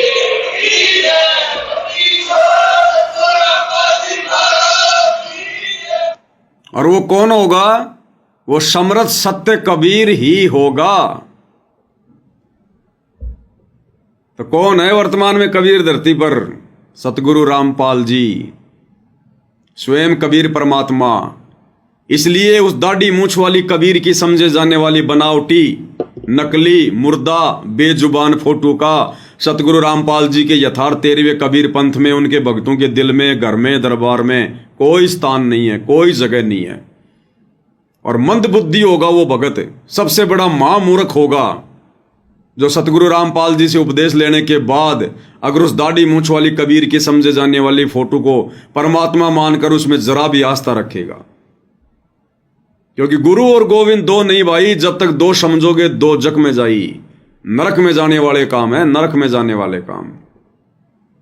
तो कितना क्लियर किया गुरुदेव भगवान ने कि वो जो मार्गदर्शक होगा, जो 13वां कबीर पंथ चलाएगा, वो स्वयं समर्थ सत्य कबीर होगा। और सबके साथ एक समान व्यवहार करेगा, सबको एक समान देखेगा। अब देखेगा वो जो धरती पे होगा, जो गुरु रूप में होगा। अब तुम्हारे दाढ़ी मूंछ वाले क्या देखेंगे? किसको देखेंगे भाई? अरे सतलोक आश्रम वालों, तुम्हारे दाढ़ी मूंछ वाले कबीर जी धरती पे कहाँ हैं? कौन से दिन उन्होंने हमारे साथ में समान व्यवहार किया? वो तो कभी मिले भी नहीं, वो तो कभी साक्षात्कार भी नहीं दिया उन्होंने। भगवान कभी छुपता हुआ डोलता है क्या? भगवान को किस बात का डर है, किस बात का भय है? अरे ये छुपन छुपाई का खेल तो ये काल खेलता है, ये रहता है छुप के। फिर तुम्हारे कबीर भगवान दाढ़ी मूंछ वाले अगर वही भगवान है तो छुप के क्यों बैठे हैं? किस बात का डर है? क्या कुछ उल्टा पुल्टा काम कर रखा क्या उन्होंने भी काल की तरह, जो उनको शर्म आती है अपने बच्चों के सामने आने में? कबीर भगवान को शर्म नहीं है। वो उल्टा काम कभी सोच भी नहीं सकते, उनकी सोच में भी नहीं होता। इसीलिए तो 8 सितंबर 1951 को ही दिल्ली मंडल में आके बैठ गए, सतगुरु दिल्ली मंडल आईसी। पूज्य गुरुदेव सतगुरु रामपाल जी परमात्मा, ये है समर्थ सत्य कबीर, जो सबके साथ समान व्यवहार कर रहे हैं। समदृष्टि, सतगुरु के लक्षण 4 बखाना। प्रथम वेद शास्त्र को ज्ञाना, दूजे हरि भक्ति मन कर्म वचन जानी, तीजे समदृष्टि जाना, और चौथा वेद विधि सब कर्मा। ये 4 लक्षण सतगुरु के जाना। तो समदृष्टि की भूमिका कौन निभा रहे हैं? सतगुरु रामपाल जी निभा रहे हैं। तो ये हैं रियल में कबीर भगवान। और इनके अलावा अगर किसी और में जरा भी आस्था रख ली, as a god, as a परमात्मा, भाई मुक्ति नहीं हो पाएगी। बाकी भक्ति जो कर रहे हो, दान धर्म जो कर रहे हो, सुमरण जो कर रहे हो, फिर काल के हत्थे चढ़ जाओगे, ब्रह्मा विष्णु महेश बन जाओगे, धरती पर राजा महाराजा बन जाओगे, और फिर दुर्गति भी होगी फिर आगे भयंकर। जितनी मौज उतनी सजा। तो ये पंगा भाई और बहनों, समझदार आत्मा तो लेगी नहीं गुरु को मानुष मानने वाली। तो कितने अच्छे से गुरुदेव भगवान आप और हमारी आंखें खोलते हुए सन 1993 से सत्संग करते हुए आ रहे हैं। और एक सत्संग में देखो गुरुदेव भगवान ने कितने अच्छे से हमें समझाया। परमात्मा क्या कह रहे हैं। 17 फरवरी 1988 को उन्होंने आदरणीय राम देवानंद जी को अपना मुंह बोला गुरु धारण किया। आदरणीय राम देवानंद जी कोई सतगुरु नहीं थे। सतगुरु तो एक ही होता है पूरी सृष्टि में, एक समय में एक ही होता है, दूसरा कोई सतगुरु नहीं होता। सतगुरु एक ही होता है। एक समय में 2 सतगुरु नहीं होते, क्योंकि परमात्मा एक ही है और परमात्मा स्वयं सतगुरु की लीला करता है। तो आदरणीय राम देवानंद जी को तो गुरुदेव ने केवल इस भक्ति विधान को बनाए रखने के लिए गुरु शिष्य परंपरा का निर्वाह करते हुए खाली फोकट की महिमा दी है कि वो मेरे सतगुरु थे, वो परमात्मा थे, वो बंदी छोड़ थे। आप और हमें भक्ति का पाठ पढ़ा रहे हैं कि एक शिष्य का अपने गुरु जी के प्रति कैसा समर्पण भाव होना चाहिए। उन्होंने हमें रिहर्सल करके दिखाई, ताकि हम अपने गुरु जी को कबीर परमेश्वर मानकर जब उनके साथ इसी प्रकार से समर्पण भाव दिखाएंगे, श्रद्धा भाव दिखाएंगे, क्योंकि हमारे गुरुदेव तो हैं ही खुद कबीर। ये तो रियल गॉड हैं, रियल सतगुरु हैं, रियल बंदी छोड़ हैं। तो जब तक हमारे भाव उस कदर नहीं होंगे तब तक हमारी बात नहीं बनेगी। तो परमेश्वर ने रिहर्सल करके दिखाई, एक मुंह बोले शिष्य की भूमिका निभा के, मुंह बोला गुरु बना के। अन्यथा आदरणीय राम देवानंद जी कोई सतगुरु नहीं थे। अगर वे ही सतगुरु होते तो फिर सतगुरु रूप में संत रामपाल जी को आने की क्या जरूरत थी। अरे परमात्मा कहते हैं सिद्ध तार है पिंड आपना और साधु तार है खंड, और सतगुरु उसको जानियो जो तार देवे ब्रह्मांड। सतगुरु तो वो होता है जो पूरे ब्रह्मांड को पार कर दे, मोक्ष करा दे। तो अगर आदरणीय राम देवानंद जी ही सतगुरु होते तो फिर सतगुरु रामपाल जी को आने की जरूरत क्या थी। वो खुद ही ना सबको पार कर देते।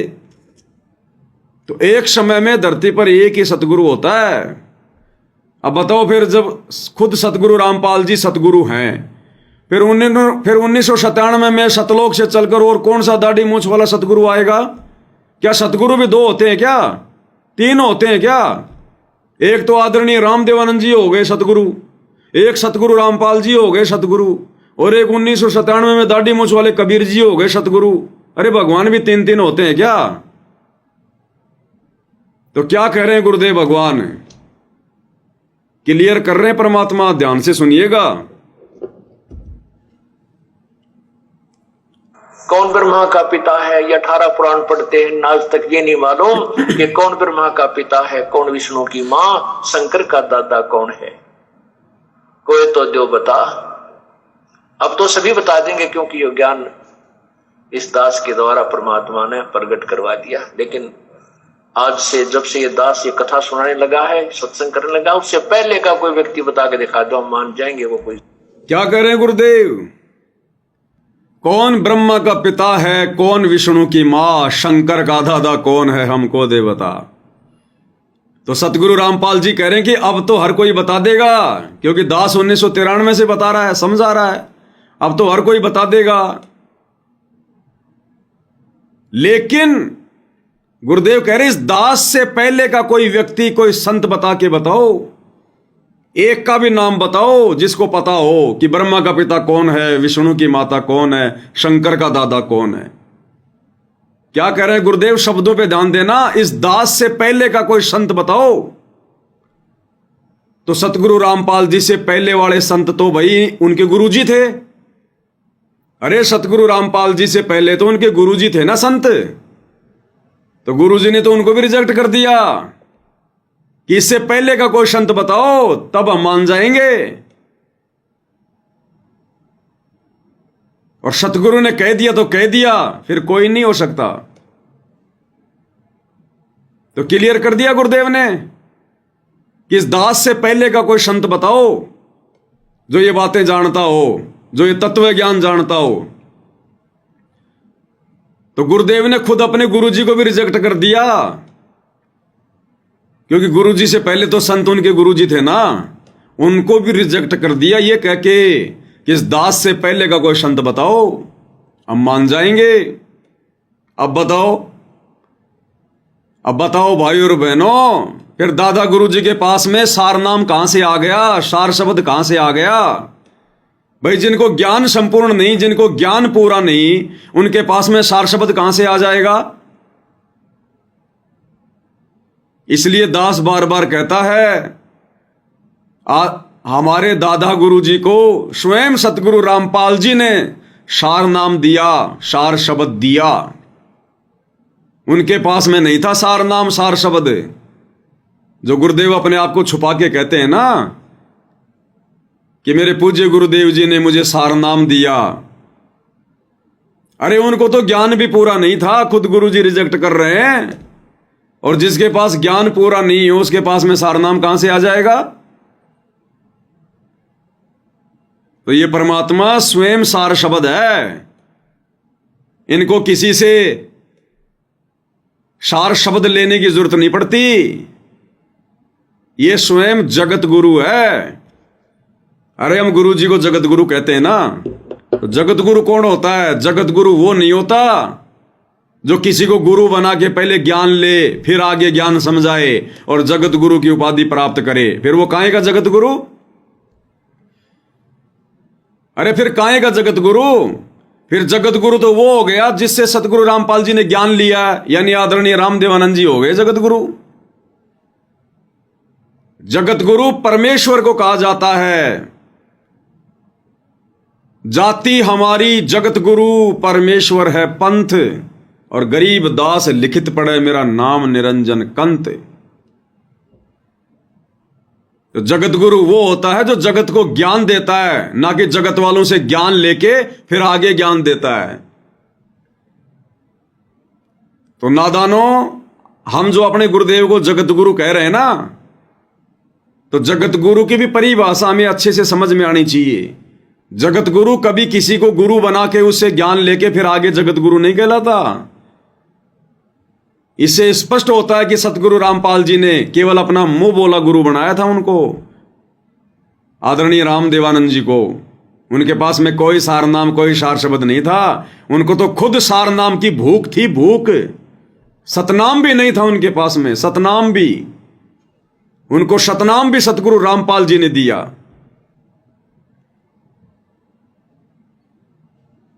तो क्या कह रहे हैं गुरुदेव भगवान कि इस दास से पहले का कोई संत बता दो जिसको ये ज्ञान हो। तो गुरुजी से पहले तो उनके गुरुजी संत थे, क्या उनको भी ज्ञान नहीं था? नहीं था। केवल परमात्मा ने उनको निमित्त बना रखा था।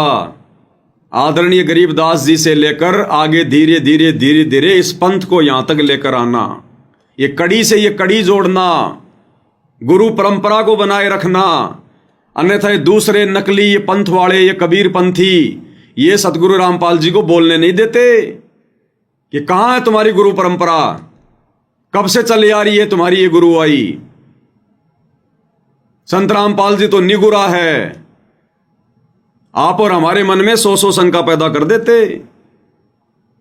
इसलिए सतगुरु रामपाल जी ने उस प्यारी आत्मा को, आदरणीय राम देवानंद जी को खाली निमित्त बनाया 12वें पंथ में गुरु पदवी देकर, संत की पदवी देकर, और अपनी वाणी के अनुसार फिर 12वें पंथ में उनको स्वयं आना था तो स्वयं चलकर आ गए सतगुरु रामपाल जी, और सारे अधिकार छीन लिए फिर उनसे कि प्यारी आत्मा तेरा काम पूरा हुआ, अब आप आराम करो, विश्राम करो, बैठ के भक्ति करो, जो आपको नाम दे दिया सतनाम सारनाम। अरे गुरुदेव ने कहा ना कि सन 1994 से पहले इस दास ने एक आदि आत्मा को सार नाम दिया था, वो भी आपको सुनाएंगे सत्संग अभी। वो एक आदि आत्मा वही थी आदरणीय राम देवानंद जी। तुम्हारे दाढ़ी मूछ वाले कबीर जी के 1997 में सतगुरु रामपाल जी से मिलने से पहले तो सतगुरु रामपाल जी ने सार नाम भी दे दिया था दादा गुरु जी को। वो आगे दिखाएंगे आपको, पहले ये सुनो इसमें क्या कह रहे हैं गुरुदेव कि कौन ब्रह्मा का पिता है, कौन विष्णु की मां, शंकर का दादा कौन है, हमको दे बता। अब गुरुदेव कह रहे हैं अब तो हर कोई बता देगा इस दास से सुनकर, इस दास से पहले का कोई संत बताओ तो मान जाएंगे हम। तो दादा गुरु जी भी रिजेक्ट कर दिए गुरुदेव ने, रिजेक्ट, कि उनको भी मूल ज्ञान नहीं था। संत था यहाँ पर, कौन ब्रह्मा का पिता है, ये 18 पुराण पढ़ते हैं, आज तक ये नहीं मालूम कि कौन ब्रह्मा का पिता है, कौन विष्णु की मां, शंकर का दादा कौन है। कोई तो जो बता, अब तो सभी बता देंगे क्योंकि ये ज्ञान इस दास के द्वारा परमात्मा ने प्रकट करवा दिया। लेकिन आज से जब से ये दास ये कथा सुनाने लगा है, सत्संग करने लगा, उससे पहले का कोई व्यक्ति बता के दिखा दो, हम मान जाएंगे वो कोई संत था यहाँ पर। न तो ये सा संत था केवल परमात्मा को छोड़ के, जो कबीर परमात्मा आए थे, या उनसे सीधे संबंधित संत जैसे।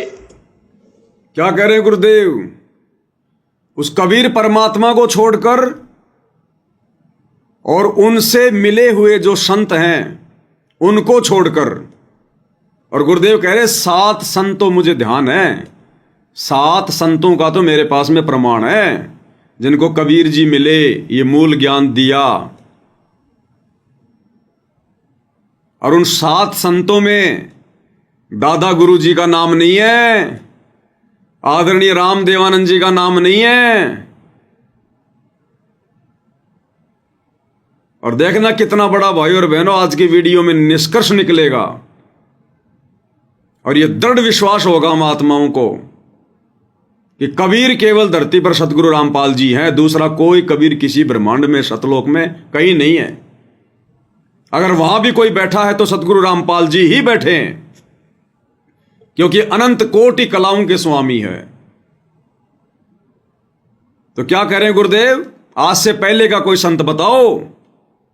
फिर गुरुदेव कह रहे हैं या तो कबीर परमात्मा स्वयं आए थे, उनको पता था, या उनसे परिचित जो संत थे उनको पता था, और उन संतों में दादा गुरु जी का नाम नहीं है। देखिएगा, सुनिए। 7 संतों के बारे में दास को मालूम है, उनको छोड़कर किसी को यह तत्व ज्ञान नहीं था।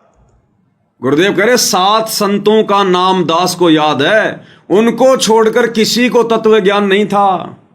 और दादा गुरु जी का नाम लिया ही नहीं गुरु जी ने उन 7 संतों में। तो क्या दादा गुरु जी को तत्व ज्ञान नहीं था? भाई नहीं था, पूर्ण तत्व ज्ञान नहीं था। पूर्ण तत्व ज्ञान तो स्वयं परमात्मा को ही होता है। अब सोचिए, जिनको पूर्ण तत्व ज्ञान नहीं था दादा गुरु जी को, तो उनके पास में सतनाम कहां से आ जाएगा, सार नाम कहां से आ जाएगा? तो दादा गुरु जी को सतनाम और सार नाम, अरे हमें गुरुदेव ने बताया ना विशेष संदेश में कि मेरे पूज्य गुरुदेव जी ने मुझे प्रथम नाम दिया और 7 दिन के अंदर अंदर फिर मुझे सतनाम दे दिया। तो दास पहले भी आपको ये बातें बोल चुका है कि वो प्रथम नाम और 1 सप्ताह के अंदर सार नाम दादा गुरु जी ने संत रामपाल जी को नहीं दिया, संत रामपाल जी ने दादा गुरु जी को दिया था। पहले प्रथम नाम और उसके 1 सप्ताह के अंदर उनको शतनाम दे दिया था, क्योंकि वो उनकी अच्छी आत्मा थी, प्यारी आत्मा थी।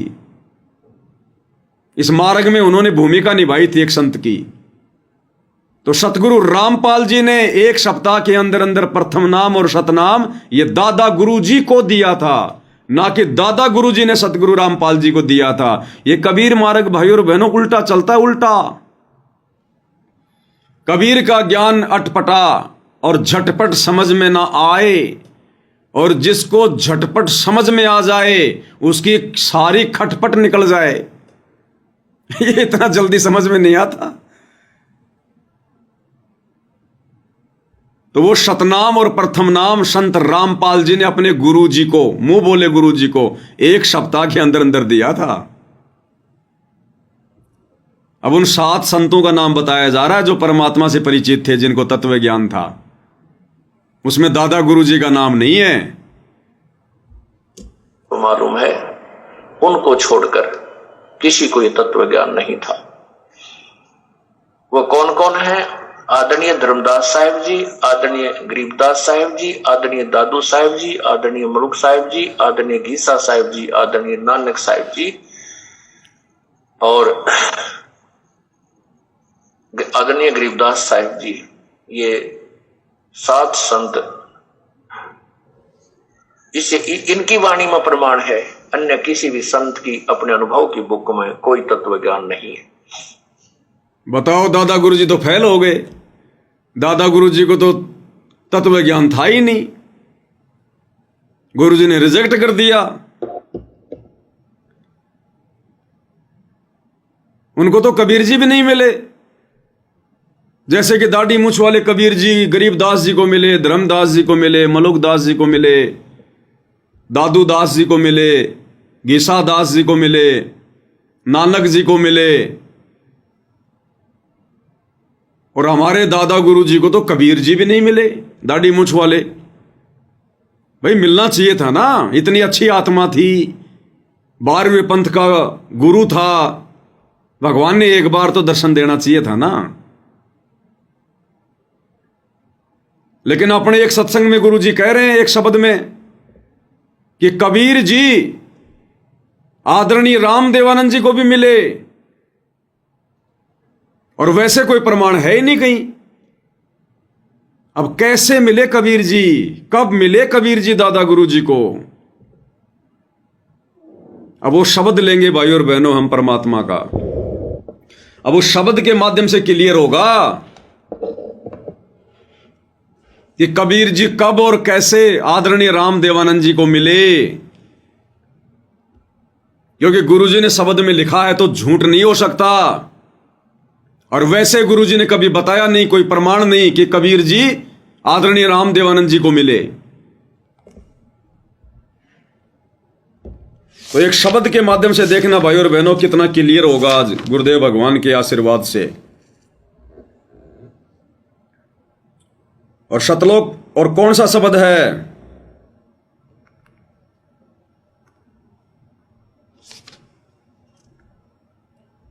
शब्द है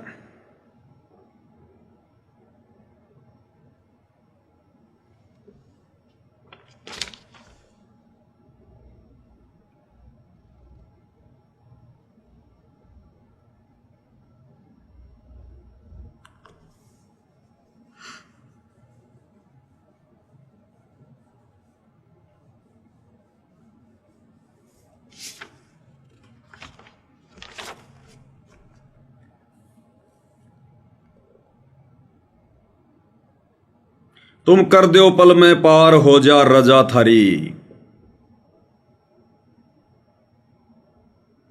तुम कर दो पल में पार, शब्द नंबर 12 और पेज नंबर 37, सतगुरु महिमा शब्द संग्रह, शब्द नंबर 12 पेज नंबर 37। देखना भाई और बहनों, कितना गजब का प्रमाण है इस शब्द में, लास्ट में कितना गजब का प्रमाण है। इस शब्द को हमने शुरू से समझना पड़ेगा, एक एक चौपाई को समझना पड़ेगा, फिर देखना कितना जबरदस्त गुरुदेव भगवान के आशीर्वाद से इसका सार निकलेगा। और हमें दृढ़ विश्वास होगा कि सतगुरु रामपाल जी कौन हैं, गुरुदेव भगवान कौन हैं। दृढ़ विश्वास होगा, दृढ़ विश्वास। बंदी छोड़ सतगुरु रामपाल जी परमेश्वर जी की जय हो। तुम कर दो पल में पार, हो जा रजा थारी। तुम कर दो पल में पार, हो जा रजा थारी। हो रजा थारी महाराज, हो जा मेरे थारी महाराज। हो जा रजा थारी। तुम कर दो पल में पार, हो जा रजा थारी। तुम कर दो पल में पार, हो जा रजा थारी। किसकी रजा? कबीर परमेश्वर की रजा। कौन पार कर दे एक पल में? कबीर परमात्मा। अब कैसे रजा हुई परमात्मा की? अब प्रत्येक चौपाई में भाई और बहनों किसने वो कार्य किया, किसने वो रजा करी? कबीर भगवान ने। भले आप दाढ़ी मूछ वाले को ही कबीर जी मान के चलो, प्रत्येक चौपाई में जो गुरुदेव भगवान ने लिखी है, बोला है, ये सतगुरु रामपाल जी का बनाया गया शब्द है, ये गरीबदास जी का नहीं है, ये कबीर जी का नहीं है। और इसके लास्ट वाली चौपाई में निर्णय होगा कि सतगुरु रामपाल जी कौन है। काल कष्ट से जीव दुखी, सुन मन तुमरे तृष आया के नाम। सत्य लोक को छोड़ के सतगुरु काल लोक में आया के ना। भाई काल कष्ट से जीव दुखी, सुन मन तुमरे तृष आया के ना। सत्य लोक को छोड़ के सतगुरु काल लोक में आया के ना। तपत शिला पे जीव जड़े थे, उनको देख दुख पाया के ना। वहाँ खूब हुई तकरार, निरंजन गैल थारी। वहाँ खूब हुई तकरार, निरंजन गैल थारी। तुम कर दो पल में पार, हो जा रजा थारी। तुम कर दो पल में पार, हो जा रजा थारी। पहली चौपाई, काल कष्ट से जीव दुखी, सुन मन तुमरे तृष आया के ना। कि इस काल के लोक में जीवों को दुखी देखकर परमात्मा आपको पीड़ा हुई या नहीं हुई? तो काल लोक में हम जीव आत्माओं को दुखी देखकर किसको पीड़ा हुई? कबीर जी को पीड़ा हुई। और सत्य लोक को छोड़ के सतगुरु काल लोक में आया कि ना। फिर सतलोक को छोड़ के काल लोक में कौन आया? कबीर जी। प्रत्येक चौपाई में कबीर की महिमा है, ध्यान रखना भाई और बहनों। तपतशिला पर जीव जड़े थे, उनको देख दुख पाया के ना। तपतशिला पर अपनी आत्माओं को काल के द्वारा भूनकर खाता हुआ देखकर, और फिर कौन आया, कौन दुखी हुआ? कबीर जी। और वहां खूब हुई तकरार, निरंजन गैल तेरी। और निरंजन यानी काल के साथ में तकरार किसकी हुई? कबीर जी की। दूसरी चौपाई, प्रथम आए बर्मा लोक में, बर्मा जी समझाया के ना। विष्णु जी को शरण में लेके चरणों के मालाया के ना। प्रथम आए ब्रह्मलोक में ब्रह्मा जी समझाए के ना, विष्णु जी को शरण में लेकर चरणों के मालाए के नाम, शिव शंकर को शिष्य बना के सोहम नाम सुनाया के ना, थारी खूब हुई तकरा जयकार पहुँचे शिवपुरी, थारी खूब हुई जयकार पहुँचे शिवपुरी, तुम कर दो पल में पार हो जा रजा थारी, तुम कर दो पल में पार हो जा रजा थारी। प्रथम आए ब्रह्मालोक में ब्रह्मा जी को समझाया के ना, तो ब्रह्मा जी के लोक में ज्ञानी ऋषि का रूप बनाकर ब्रह्मा जी को समझाने के लिए कौन आए थे? कबीर जी। विष्णु जी को शरण में लेके चरणों के मां लाया के ना, फिर विष्णु जी को हरियम नाम दे के अपना शिष्य किसने बनाया? कबीर जी ने। ये सारी महिमा कबीर जी के ध्यान रखना भाई और बहनों। यानी जो जो घटनाएं घटी वो कबीर जी ने आके वो घटनाएं घटित किया नहीं की शिव शंकर को शिष्य बना के सोहम नाम सुनाया के ना, फिर शंकर जी के लोक में गए कौन? कबीर जी। शंकर जी को सोहम नाम देकर अपना शिष्य किसने बनाया? कबीर जी ने। थारी खूब हुई जयकार पहुंचे शिवपुरी। फिर शंकर भगवान ने शिवपुरी में कबीर परमेश्वर जी के पहुंचने के बाद में उनके जय जयकार किया नहीं की किसकी? कबीर जी की। अगली चौपाई, लहर तारा में कमल के फूल पे बालक बन दिखलाया के नाम, नीरो नीमा गए नहान को वहां जुलाह को पाया के ना, लहर तारा में कमल के फूल पे बालक बन दिखलाए के ना, नीरो नीमा गए नहान को वहां जुलाह को पाए के नाम, काजी आए नाम धरण ने नाम कबीर धरवाया के ना, तुम पूर्ण ब्रह्म करतार बन गे कबीर हरि, तुम पूर्ण ब्रह्म करतार बन गे कबीर हरि, तुम कर दो पल में पार हो जा रजा थारी, तुम कर दो पल में पार हो जा रजा थारी। लहर तारा में कमल के फूल पे बालक बन दिखलाया के ना, तो लहर तारा तालाब में 650 साल पहले कमल के फूल पर शिशु रूप में बालक बनकर किसने दिखाया? कबीर जी ने। और नीरू नीमा गए नहान को वहां जुलाए को पाया के ना, और नीरू नीमा को शिशु रूप में कौन प्राप्त हुए? कबीर जी।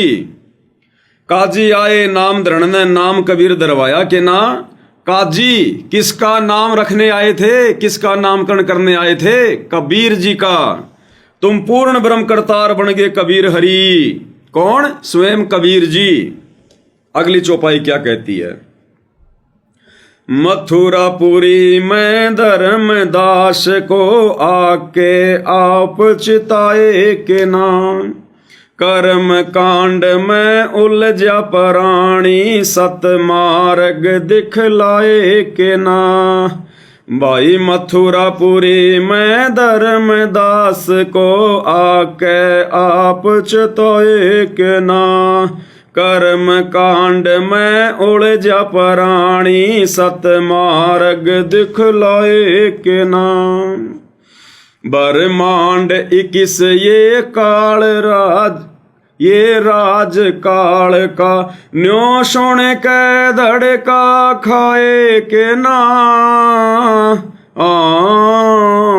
तुमने दे दिया शब्द सार गीता दूर दरी, तुमने दे दिया शब्द सार गीता दूर धरी तुम कर दो पल में पार हो जा रजा थारी तुम कर दो पल में पार हो जा रजा थारी। मथुरापुरी में धर्मदास को आके आप चिताए कि ना, तो मथुरापुरी में जिंदा बाबा का रूप बनाकर धर्मदास जी को किसने चेताया? कबीर जी ने। कर्म कांड में उलझा प्राणी सतमार्ग दिखलाए कि ना, उस कर्म कांड में उलझे हुए धर्मदास जी को सतमार्ग सत ज्ञान देकर किसने बताया, किसने सुलझाया? कबीर जी ने। ध्यान रखना, सारी महिमा कबीर जी की है। और ब्रह्मांड 21 ये काल राज का न्यू सुनकर धड़का खाया कि ना, जब धर्मदास को इस बात का पता चला कि ये तो 21 ब्रह्मांड काल का राज है, तो ये बात सुनकर धर्मदास का दिल धक से हुआ कि नहीं हुआ? किसकी बातें सुनकर? कबीर जी की। और तुमने दे दिया शब्द सार गीता दूर धरी, और बिना गीता को हाथ लगाए धर्मदास जी को गीता जी का सार किसने बताया? कबीर जी ने। अगली वाणी, रामानंद योग में उलझे शिष होकर सुलझाया कि ना, सुपच सुदर्शन को शरण में लेकर अपने वचन निभाए कि ना। रामानंद योग में उलझे शिष होकर सुलझाया कि ना, सुपच सुदर्शन को शरण में लेकर अपने वचन निभाए कि ना। सुपच के मात पिता नीरू नीमा वो बेटा बन मुक्ताया के ना। जीवा दत्ता की सूखी डार कर दी हरी भरी, जीवा दत्ता की सूखी डार कर दी हरी भरी, तुम कर दो पल में पार हो जा, तुम कर दो पल में पार हो जा रजा थारी। क्या कह रहे परमात्मा? रामानंद योग में उलझे शिष होकर सुलझाया कि ना। मात्र 5 वर्ष की लीलामय आयु में पंडित रामानंद जी को और उनका शिष्य बनकर, मुंह बोला शिष्य बनकर, और पंडित रामानंद जी को किसने समझाया? कबीर जी ने। सुपच सुदर्शन को शरण में लेकर अपने वचन निभाए कि ना। सुपच सुदर्शन को शरण में लेकर अपने वचन निभाए कि ना। किसने? कबीर जी ने। सुपच सुदर्शन के माता पिता को अपने शरण में लेके और सुपच के साथ द्वापर में किया गया वचन किसने निभाया? कबीर जी ने। सुपच के माता पिता नीरू नीमा वो बेटा बन मुक्ताया के ना। सुपच सुदर्शन के माता पिता ही इस कलयुग के प्रथम चरण में नीरू नीमा के रूप में आए थे। तो वो अपना वचन जो सुपच को दिया था द्वापर में कि तेरे माता पिता को मैं जरूर पार करूंगा, अपनी शरण में लूंगा, वो वचन किसने निभाया? कबीर जी ने। और जीवा दत्ता की सूखी डार कर दी हरी भरी। अब जीवा दत्ता की गुजरात के भरूच में सूखी डार चरना अमृत डालते ही किसने हरी भरी करी? कबीर जी ने। सारी महिमा कबीर जी की है, ध्यान रखना। बलक बुखार में संत कैद किए आके आप छुड़ाए के ना। महल पे ऊंट और महल सरा कही सुन के चाकर खाए के ना। बलक बुखार में संत कैद किए आके आप छुड़ाए के ना। महल पे ऊंट और महल सरा कही सुन के चाकर खाए के ना। बांदी होकर सेज बिछाई तन 3 कोरड़े खाए के ना। तुम नर से बन गे नार ओड्या चीर जरी। तुम नर से बन गे नार ओड्या चीर जड़ी। तुम कर दो पल में पार हो जा रजा थारी, तुम कर दो पल में पार, हो जा रजा थारी। क्या कह रहे हैं? बलक बुखारे में संत कैद किए, आके आप छुड़ाए के ना। बलक बुखारे के बादशाह इब्राहिम सुल्तान ने 300 संतों को जेल में कैद किया हुआ था। वहां जाकर किसने छुड़ाया? कबीर जी ने। महल पे ऊंट और महल सराक ही सुन के चक्कर खाए के ना। जब कबीर परमात्मा एक ऊंटवान बनकर, रबारी बनकर बलक बुखारे बादशाह के महल की छत पर जाकर लठ बजाने लगे, संतरी उसे पकड़कर नीचे लेकर आए और पूछा, भाई तू कौन है? बोला, महाराज मैं रबारी हूं, ऊंट वाला हूं, मेरा ऊंट खो गया, मैंने सोचा कहीं आपकी छत पे ना गया हो। उसके बाद परमात्मा वहां से अंतर्ध्यान हो गए, बलक बुखारे को चक्कर आ गए, बेहोश हो गया। ये लीला किसने की? कबीर जी ने। बांदी होकर सेज बिछाई, तन 3 कोरड़े खाए के ना। अपनी प्यारी आत्मा इब्राहिम सुल्तान के लिए उस 9 लखे बाग में बांदी का रूप बनाकर उसकी सेज किसने बिछाई? कबीर जी ने। फिर उस सेज पर कौन लौटे? कबीर जी। 3 कोरड़े इब्राहिम सुल्तान ने बांदी रूप में किसको मारे? कबीर जी को। तुम नर से बन गए नार, ओड्या चीर जड़ी, तुम नर से बन गए नार। नर यानी इंसान से और नार यानी औरत, यानी परमात्मा ने बांदी का रूप बनाया था। ओड्या चीर जड़ी यानी औरतों वाले वो कपड़े पहने और इब्राहिम सुल्तान की सेज पर लेट गए बांदी बनकर, नार बनकर, औरत बनकर। कौन? कबीर जी।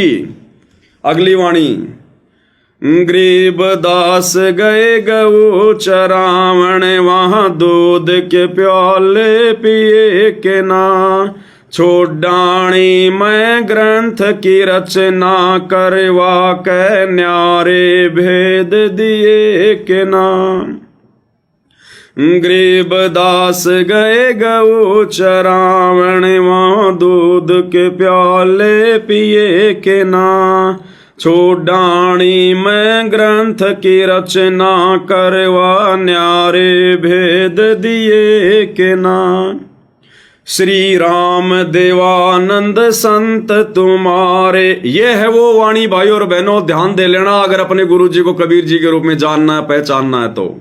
श्री राम देवानंद संत तुम्हारे, अपनी शरणा लिए के ना। दिया राम पाल उद्धार, दे के शब्द जड़ी दिया। राम पाल उद्धार, दे के शब्द जड़ी। तुम कर दो पल में पार, हो जा रजा तेरी। तुम कर दो पल में पार, हो जा रजा थारी। गरीबदास जी गए गऊ चरावण, वहां दूध के प्याले पिए के ना। गरीबदास जी 10 साल की उम्र में छुडानी के खेतों में उस नड़ा नाम के खेत में अपनी गाय चराने गए थे। वहां पर दूध के प्याले किसने पिए? कवारी गाय से निकलवा कर कबीर जी ने। ध्यान रखना, सारी महिमा कबीर जी की हो रही है। छोड़ानी में ग्रंथ की रचना करवा के न्यारे भेद दिए के ना। छोड़ानी में गरीबदास जी के रूप में कौन आए थे जिन्होंने ग्रंथ की रचना करवाई, न्यारे न्यारे भेद दे दिए, 5वां सूक्ष्म वेद लिखवा दिया? कबीर जी ने। और लास्ट में क्या कह रहे हैं परमात्मा? क्योंकि हर वाणी में कबीर जी ने सारी भूमिका निभाई। अब लास्ट की वाणी क्या कह रही है? श्री राम देवानंद संत तुम्हारे, अपनी शरणा लिए के ना। कि हे कबीर भगवान, हे दाढ़ी मूछ वाले कबीर भगवान, श्री राम देवानंद संत तुम्हारे, यानी 12वें पंथ के गुरु राम देवानंद जी तुम्हारे संत थे, तुम्हारे द्वारा भेजे गए, तुम्हारे द्वारा 12वें पंथ का गुरु बनाया गया। और अपनी शरणा लिए के ना, आपने उनको अपनी शरण में लिया कि नहीं लिया? तो श्री राम देवानंद जी संत तुम्हारे अपनी शरणा लिए के ना। तो बताओ भाई, कबीर जी ने संत राम देवानंद जी को कब अपनी शरण में लिया? जबकि वाणी कह रही है कि अपनी शरणा लिए के ना, संत राम देवानंद जी संत तुम्हारे। तो आदरणीय राम देवानंद जी को तो दाढ़ी मूछ वाले कबीर जी या जिंदा महात्मा रूप वाले कबीर जी कभी मिले ही नहीं जिंदगी में, ना कभी गुरु जी ने जिक्र किया। और वाणी कह रही है, गुरुजी अपने हाथों से लिख रहे हैं कि श्री राम देवानंद संत तुम्हारे अपनी शरणा लिए के ना, कि भगवान आपने भी तो उनको अपनी शरण में लिया था। आदरणीय राम देवानंद जी को कब लिया भाई, कब मिले कबीर जी? वो दाढ़ी मूछ वाले तो कभी मिले ही नहीं उनको कबीर जी आकर।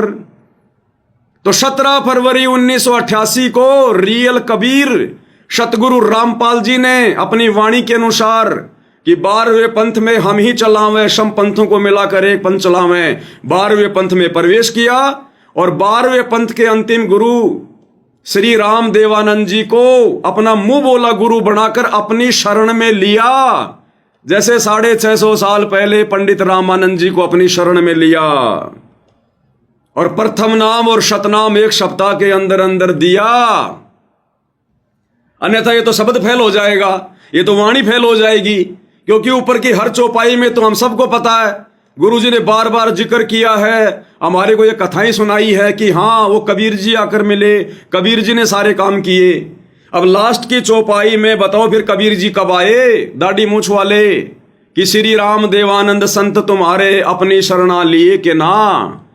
बताओ कब लिया शरण में दाढ़ी मूछ वाले ने श्री राम देवानंद जी को? वो तो मिले भी नहीं, अब शरण में लिया है ये भी झूठ नहीं हो सकता। तो 17 फरवरी 1988 को रियल कबीर सतगुरु रामपाल जी ने 12वें पंथ में प्रवेश करके आदरणीय राम देवानंद जी को अपना मुंह बोला गुरु बनाकर लीला करते हुए उनको अपनी शरण में लिया। उनको प्रथम नाम और शतनाम दोनों एक सप्ताह के अंदर अंदर दिए और फिर क्या किया? दिया रामपाल उद्धार देख शब्द जड़ी दिया, रामपाल उद्धार देख शब्द जड़ी। सतगुरु रामपाल जी ने उनका उद्धार किया देखकर शब्द जड़ी। वो सार नाम दिया फिर सतगुरु रामपाल जी ने, दिया रामपाल उद्धार, यानी रामपाल जी ने उद्धार कर दिया किनका? अपने मुंह बोले गुरु का, देखकर शब्द जड़ी। भाई और बहनों, ये कबीर मालिक का मार्ग उल्टा चलता है, उल्टा, जैसा हम इनको पढ़ेंगे वैसा नहीं होता। तो बताओ भाई और बहनों, धरती पर कबीर कौन? सतगुरु Rampal ji is Kabir, real God. है इनके अलावा कोई और कबीर? इसलिए हम सत्सेवक भाई बहन अपने गुरु के अलावा किसी और को कबीर ना मानते, ना किसी और में कबीर देखते। और यदि हमने इस कलयुग की पिछली पीढ़ी में यह तत्व ज्ञान लेने के बाद अपने गुरु के अलावा किसी और में कबीर जी का अगर छटांग भी देख लिया, तिल भर भी दर्शन कर लिया, हमारी बनी बनाई भक्ति का सत्यानाश। परमात्मा फिर बहुत नाराज होगा हमसे, बहुत नाराज होगा। तुम कर दो पल में पार हो जा रजा थारी। और उस विशेष संदेश में तो गुरुदेव ने भाई और बहनों कितना क्लियर कर दिया, मूर्ख से मूर्ख व्यक्ति भी समझ जाएगा, मूर्ख से मूर्ख व्यक्ति भी, कि सतगुरु रामपाल जी कौन हैं, वर्तमान में क्या लीला खेल रहे हैं, वर्तमान में क्या कर रहे हैं। उसमें कहा ना गुरुदेव भगवान ने, बिल्कुल क्लियर कर दिया उसमें परमात्मा ने। वो कौन सा सत्संग था? 75 नंबर का।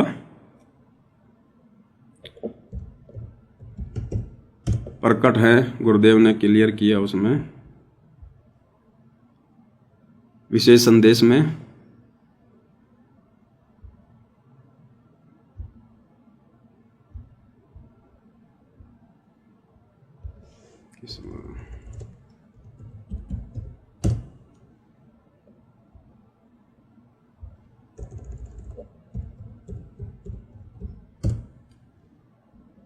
ये देखो, बिल्कुल क्लियर कर दिया गुरुदेव ने, बिल्कुल क्लियर।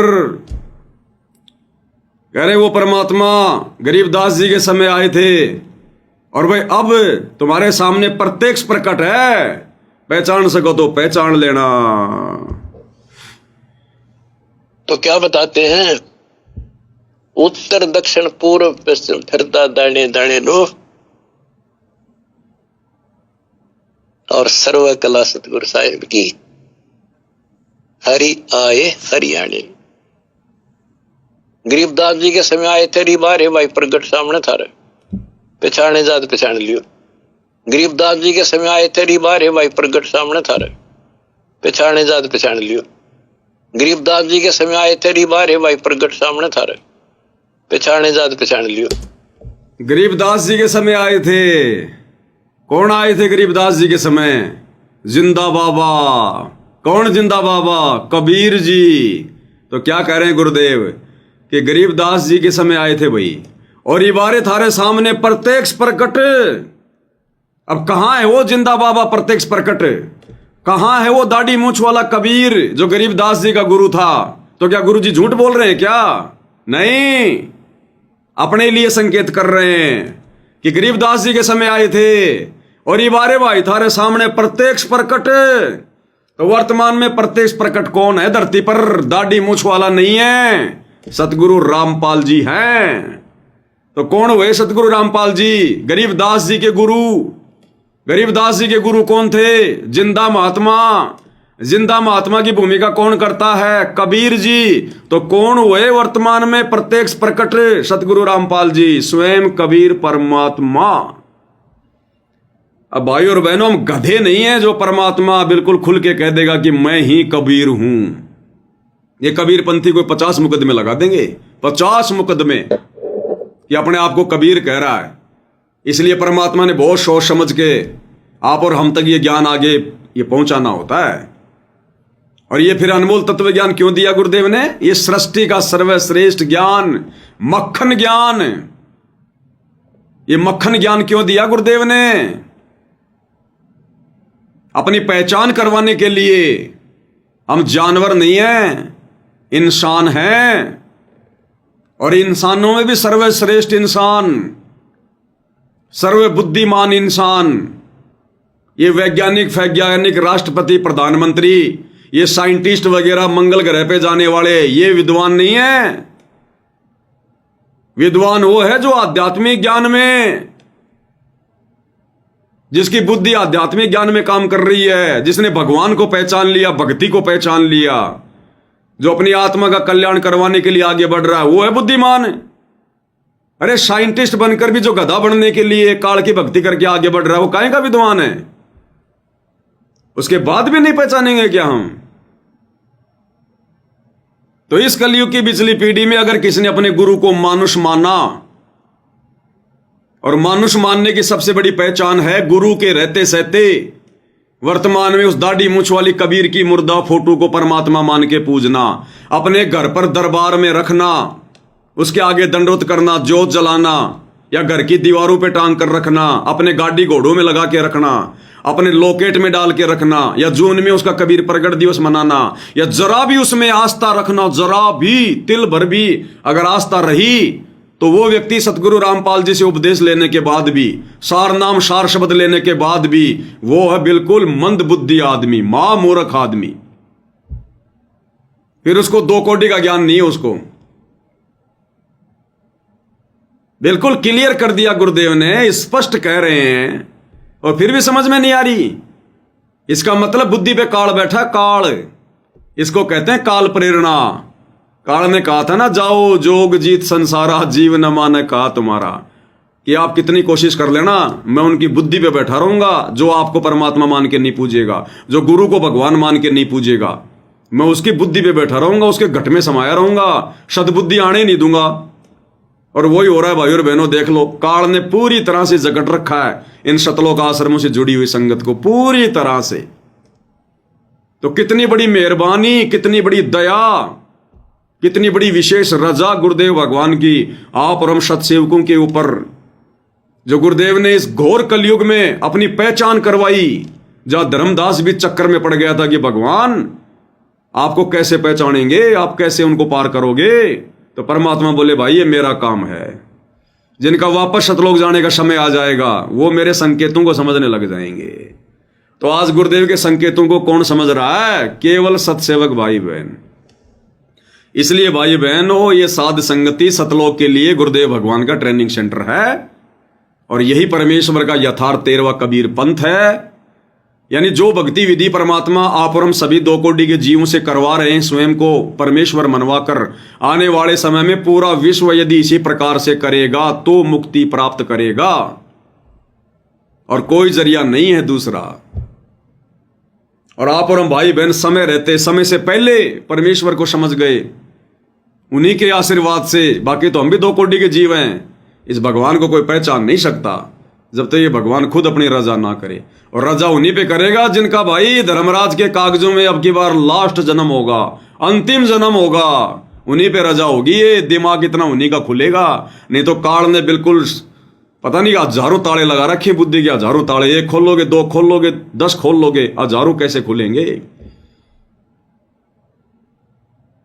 तो भाइयों और बहनों, बहुत बड़ी रजा, बहुत बड़ी मेहर है, और ये मेहर इसी प्रकार से हम बना के रखें गुरुदेव भगवान की अपने शीश पर, तब बात बनेगी। तो भाइयों और बहनों, आज की सतगुरु महिमा में केवल इतना ही। धीरे धीरे आगे बढ़ेंगे हम। तो गुरुदेव भगवान हम सबके ऊपर दया बना के रखें, मेहर बना के रखें, अपना आशीर्वाद बना के रखें। आज के वीडियो में केवल इतना ही। बंदी छोड़ सतगुरु रामपाल जी परमेश्वर जी की जय हो।